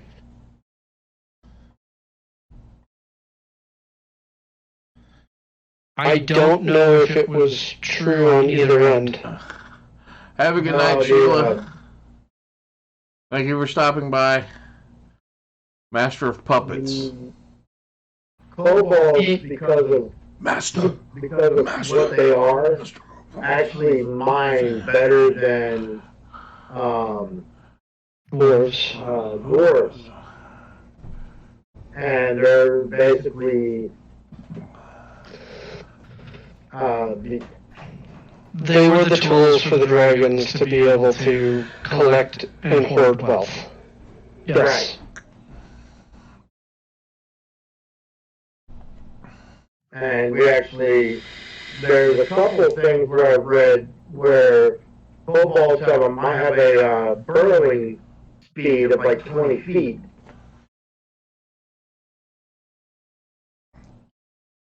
That's pretty fast. I miss.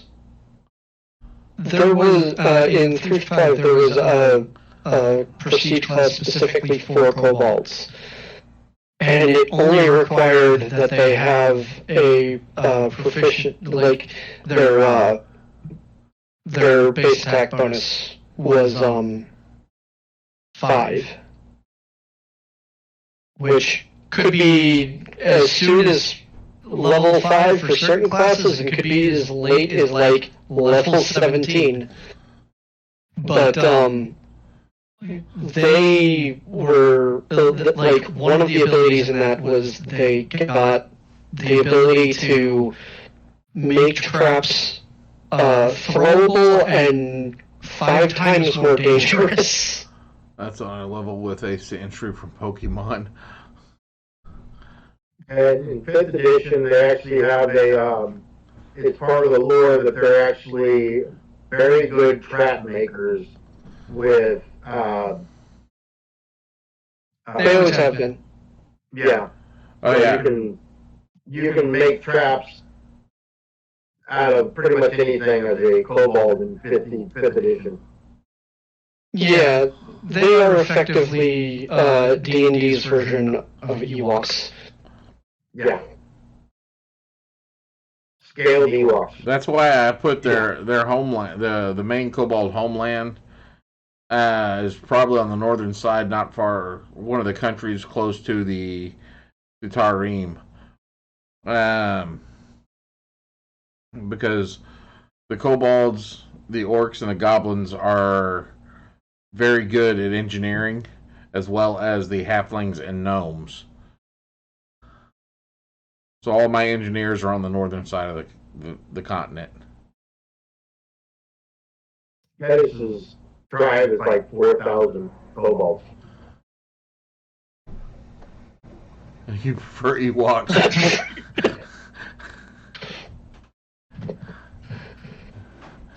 Yeah, the little cannibalistic bears.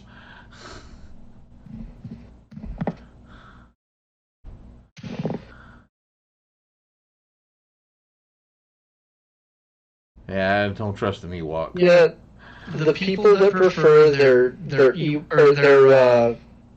kobolds to be dog people, they are effectively just making them Ewoks. Yep. Yeah. I liked it when the kobolds were dog people. Or were more canine. I mean, that's how Gary Gygax originally described them. I like both versions. I also like the comment somebody made when somebody brought that up, that they prefer the dog version over the scaled version. I also prefer the pig version in they- New York. They jokingly asked the person, so the dragon that they descended from, is it just Valkor from Neverending Story? It's a possibility. That's funny. They did eat all the stormtroopers, and I'll stand by that. Maybe make them separate races. The dog kobold. Ooh. Have another race of the kobolds where they still retain the dog-like imagery. I mean, specifically for your world, you said you were looking for new things for your gods. Isn't one of the new domains luck? I think so. We'll have to go through that. We'll have You could remake Falkor, and Falkor was also the god of kobolds. There you go, Skaddish. There's your new deity. No.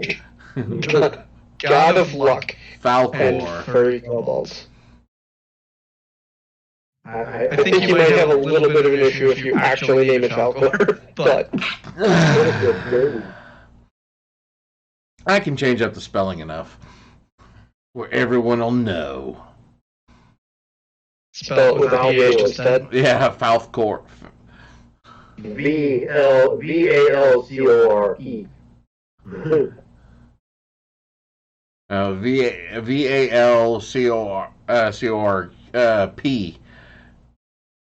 Valcorp. Yeah, Valcorp. Valcorp.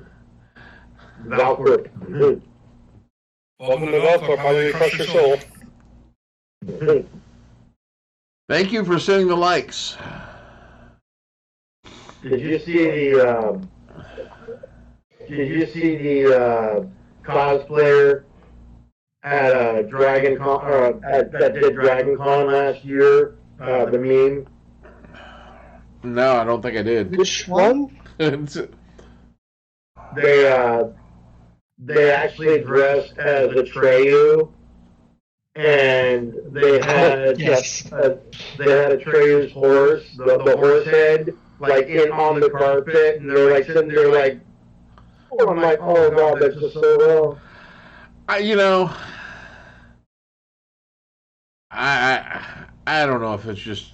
I would love a different version of that joke where somebody, or like it's a group dress up as the band Atreyu dragging a horse. Well, the interesting about that is, read the book, Atreyu's horse actually talked. Yep. I'm just that didn't hit me like so it seems to have hit some people.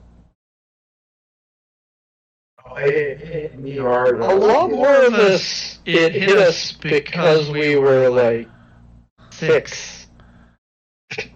Yeah, I think I was a little older when.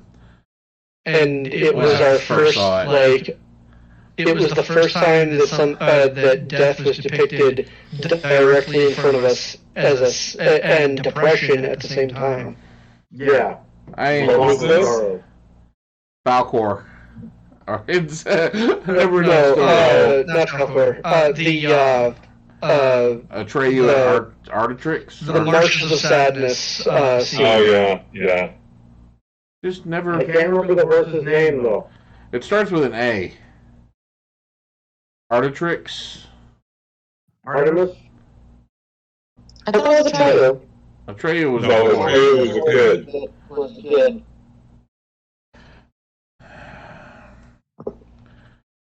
Someone Google. Yep. Yeah. Okay.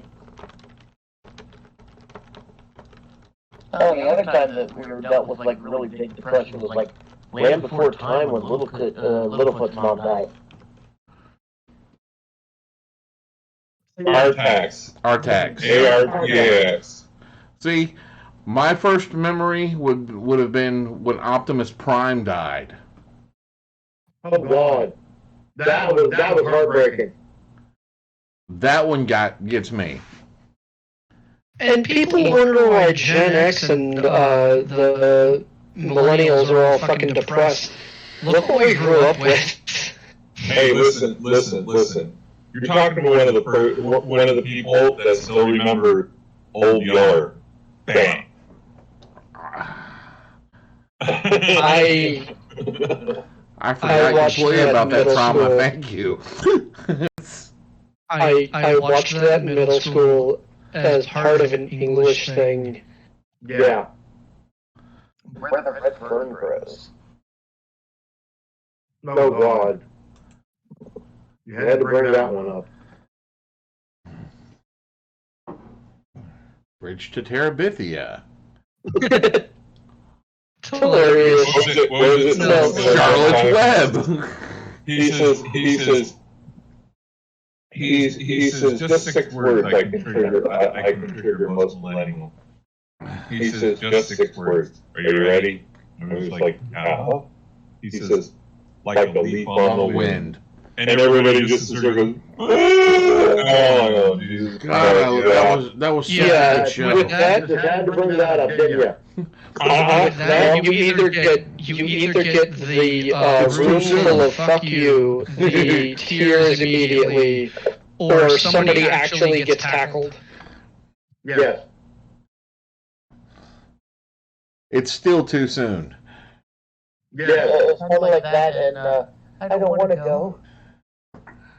Mr. Stark. I don't feel good, Tony. Oh, there's that I don't want to go, and then there's the previous I don't want to go. I don't want to go. Yeah. Tennant. Doctor Who. Doctor Who, David Tennant, yeah. He was a good doctor. He was a great doctor. Yeah. I have his I hate to say bobblehead. this, but the new generation, there isn't a bad doctor. Now, unfortunately, the newest doctor, the female doctor, has got some of the crappiest writing. Yeah, Because the new guy is shit at writing. yeah. Well, Steve Moffat's not on the not writing him anymore. Mm-hmm. But I don't know. She's had some really good story. She's dealt a lot with like that first season. She dealt a lot with racial issues. Mm-hmm. Which I was like, there was just some really good storytelling in there. And I think she's done an excellent job as the doctor. Yeah. I had a weird memory issue specifically with 10 and 11. I remember 10 doing all the scenes in 11's entire run. 11 had better stories, 10 had better acting. And 12 was a better doctor. Oh, yeah. Favorite scene, hands down. Favorite scene, hands down. You're in a medieval arena.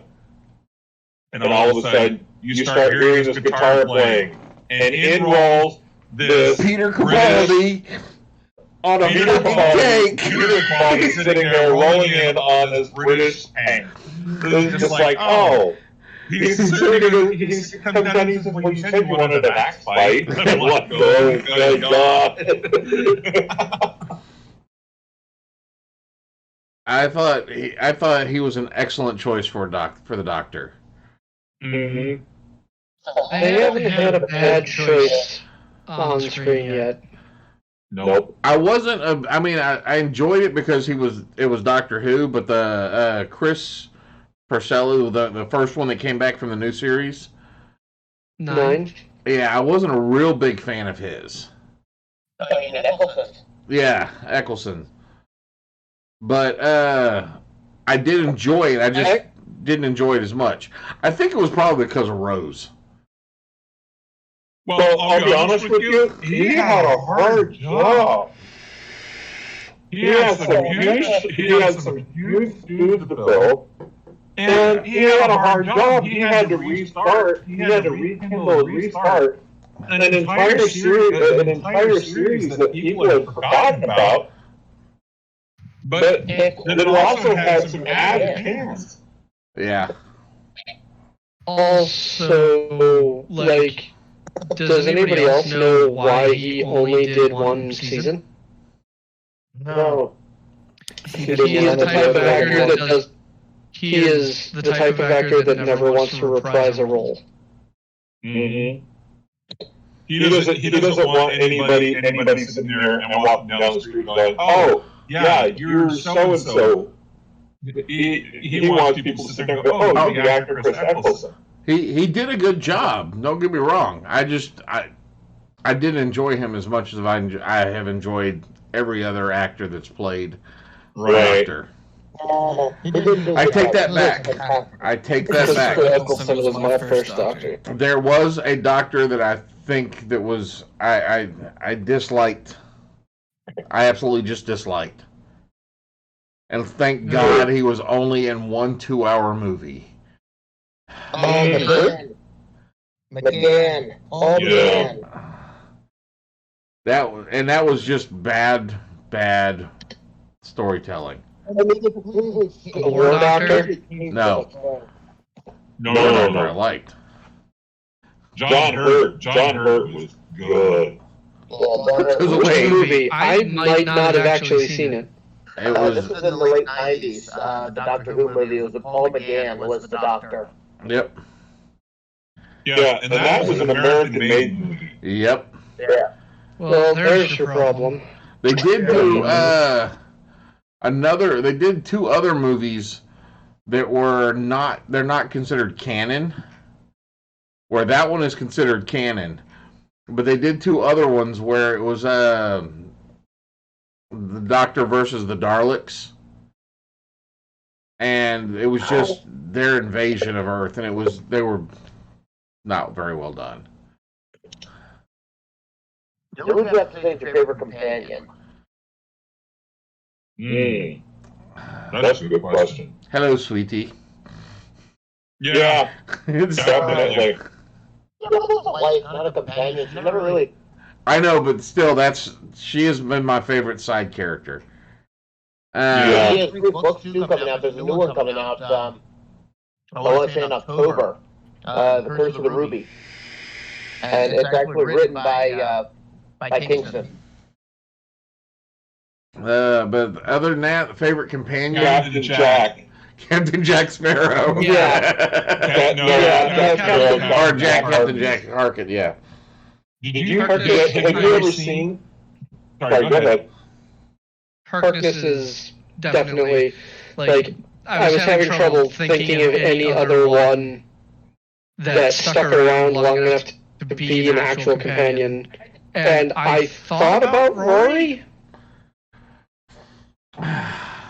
Mostly it comes down to those 2. Yeah. Amelia Pond or Rory. Rory. Yeah, Amelia Pond. The last Centurion. They're all tied together practically. You know. Look at some of the books that Claire is reading. They're written by Amelia Pond. Actually, Amelia Williams is on the cover. Oh, that's cool. Yeah. Did you guys see the video about when the doctor and the guy who plays Captain Jack found out that Jack was actually the face of Poe? Oh yeah. They were reading the thing, and then Ten comes up onto his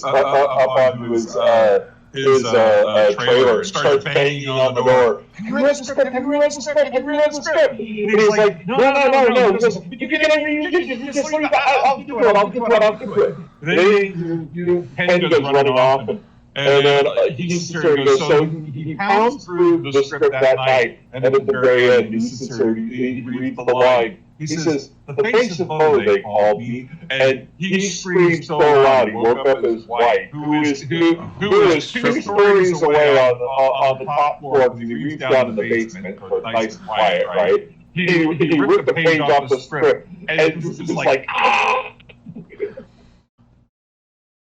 Yes, I think the best reveal I've seen was like the River Song reveal. when they revealed that she was. Yes. Yeah. Black circled variant of Druid. I'll have to look into that.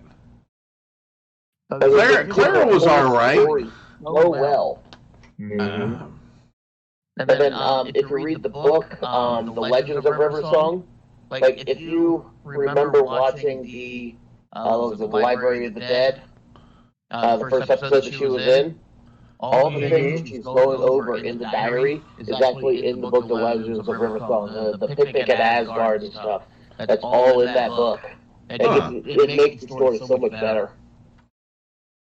Now, of course, my favorite villain of all time is the Master. Missy. The Master's a little cliche. I mean, he's an arch nemesis. Yes, he's good. He's always going to be there. But you have to admit one thing. When you're sitting there, and the screen goes dark, and the doctor's just kind of looking around, and you see this one light come on, and you experiment, people start freaking them out. Well, I know exactly what to do for a new doorbell when I have my place. Between Exterminate and Also, it's like one of the Ring doorbells. between the Cybermen and the Daleks, and I'm sorry, I like that cliche, the Master. I've been a fan of the Master from the beginning. Yeah. What are your feelings on Missy? I liked Missy. I was like, Missy was good. who is this? I was extremely happy. I like that they trailed Missy for about 2 seasons before they dropped what it was. Yeah. It wasn't a single season arc. Mm-hmm. And she was the woman in the shop that got Clara hooked onto the doctor. Yes, Missy is just the last episode I saw of Jodie Whittaker's run was Whittaker's? that the Master was back. Yeah. One of my favorite is like the Weeping Angels. I always loved the Angels. Oh, the Angels are scary. That was that one. The introduction of them was good. Yeah. Yeah. The thing around my license plate says "Don't blink." Uh-huh. The Weeping Angels were a good storyline. Don't Blink is the first Doctor Who that I ever saw. And frankly, I love the fact that the introductory episode for most of the newer Who fans should be that one. Not because you get a sense of the writing style and you aren't immediately just hit with the Doctor and his entirety. You get little bits of him. Yep. And then you understand the entire universe before you even get to see how he acts. Mm-hmm. Angels in Manhattan was good. Yeah. Yeah, but that was also a very sad ending. Yeah. Yeah. I mean, most of the Weeping Angel episodes are sad endings. Yeah. Yeah, they took Rory and Amy there. Well, the companions have to leave at some point. They took away one. Or every time that the Weeping Angels end up there, they take away somebody that we have learned to care about. Not really. Sarah and K9 are still kicking. I didn't say every time it was a. Whoa, we've got somebody on here that's never seen an episode of Doctor Who. What? Polaris, you have to. I highly recommend it. You will laugh. You will cry. An excellent series. You'll get angry. You'll get pissed off. You'll enjoy it. And you will learn the most important word in the entire universe. Run. Run. Just remember, the Doctor Who episodes are very focused. You sometimes cannot think. You can't. You're just so into it. Remember one thing. You have a pause key. If you need to go to the bathroom, use it. Because the last thing in the entire world you want to do is mess up the couch because you're too busy trying to figure out what's going to happen next. And then there's the Doctor cycle. You go from, I love this Doctor, or I hate this new Doctor, to, oh, this guy's okay, to, I love this Doctor, to, why does he have to go? Yeah, there you go. Nobody liked the Doctor, they're gone. Yeah, nobody liked, what was his name? When he started, but he like grew up. Yeah, Capaldi. Yeah. Nobody liked Capaldi. Oh, he's too old. He's, I loved Capaldi when he started. Yeah, but see, the younger fans were like, oh, he's too old, this, that, and the other, and blah, blah, blah. And then, I think it was like his last season, he went on a big tour with the girl that he was with, I forget what her name was. Who? Billy was his companion. Billy, yeah. He was on a big tour with Billy to different Who events like Los Angeles, New York, places like that. And his sister comes up the camera and just looks at his sister and he goes, I've got several proposals. And Billy's sister, she goes, proposals? She puts her hand up and goes, ooh. He says, no, not rings. They just want to. She's like, whoa! He says, yeah, I don't think any of them are over 21. It's scary. With this ring, I be biodem. Of course, my first Doctor was Tom. Tom Baker. Tom Baker. Yep. That was my first one, too. He was the first one to make it across the pond in the United States. Mm-hmm. And that's why a lot of people liked him. And it was so funny, because you know what he did before he became a doctor, right? He was a construction worker. He was just a construction worker. And it was so funny because he got picked, and they actually announced it in the newspaper. They didn't even call him and let him know. They just announced Tom Baker, the new Doctor Who. And he picked up his paper and looked down and was just like, whoa, wait a second. I like to be notified of this beforehand. So he goes to work and his boss walks up to him and smacks him on the back and says, come on, we're going to the bar. What do you mean we're going to the bar? He's celebrate. What? He says, you're the new Doctor. And that's how big Doctor Who was in England. And then they started broadcasting it on Channel 6. The public television here in the United States. Yeah. And fans just gobbled it up. I would watch Doctor Who, and then right after, at least where I was at, it was Doctor Who, and then immediately following that was Red Dwarf. Yep, Red Dwarf. It's crazy that Doctor Who started out as a history show. Like it was just supposed to be a history show. They were supposed to do history one episode and then like a future science, a science episode and then a history episode and then a science episode and then a history episode. Yep.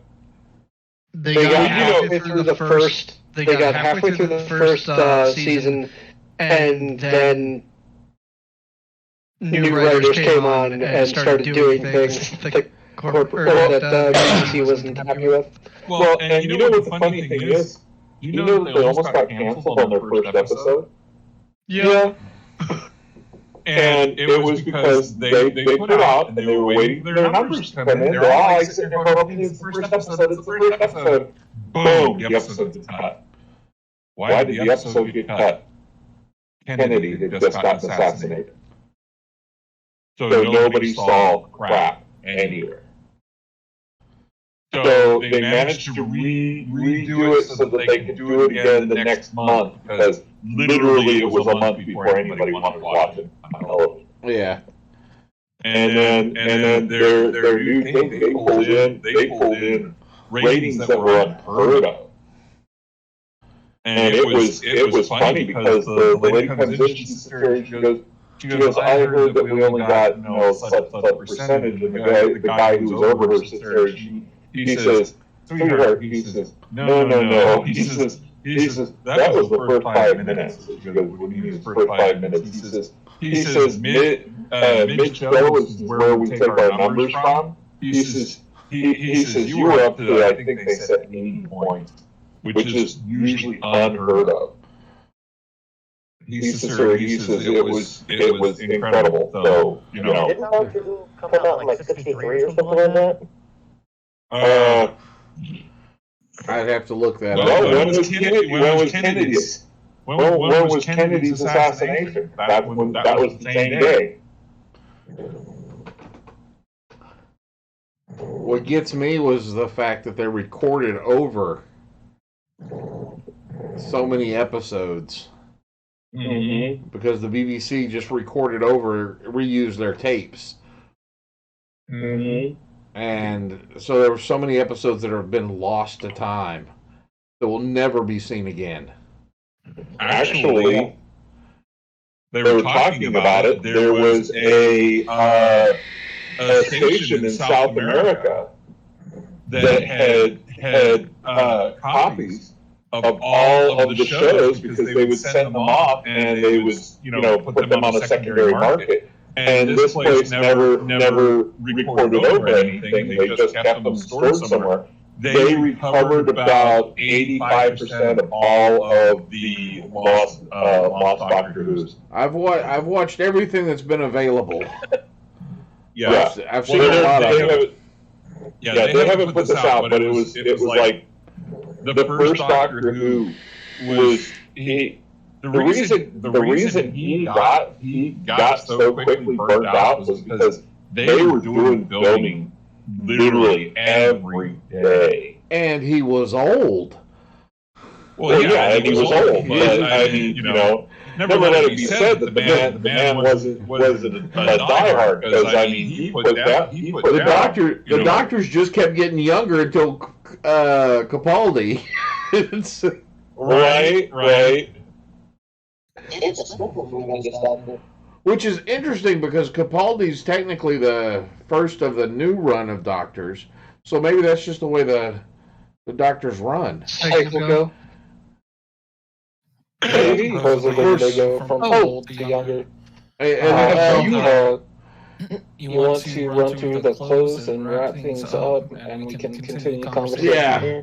So for those of y'all that are on TikTok and Twitch, if you want to continue talking about Doctor Who and such, come over to our Discord channel. We'll probably sit in here for a while longer discussing Doctor Who and whatever else topic comes up. Thank y'all for coming and watching. Yes, come over and be one of us. Yes, come join the Discord. One of us. Come join the Discord. There's all kinds of stuff going on over here. It's fun. It's lots of fun. So, but again, I want to thank y'all for hanging out with us and all this other fun stuff. Until next time, go forth and roll some dice. And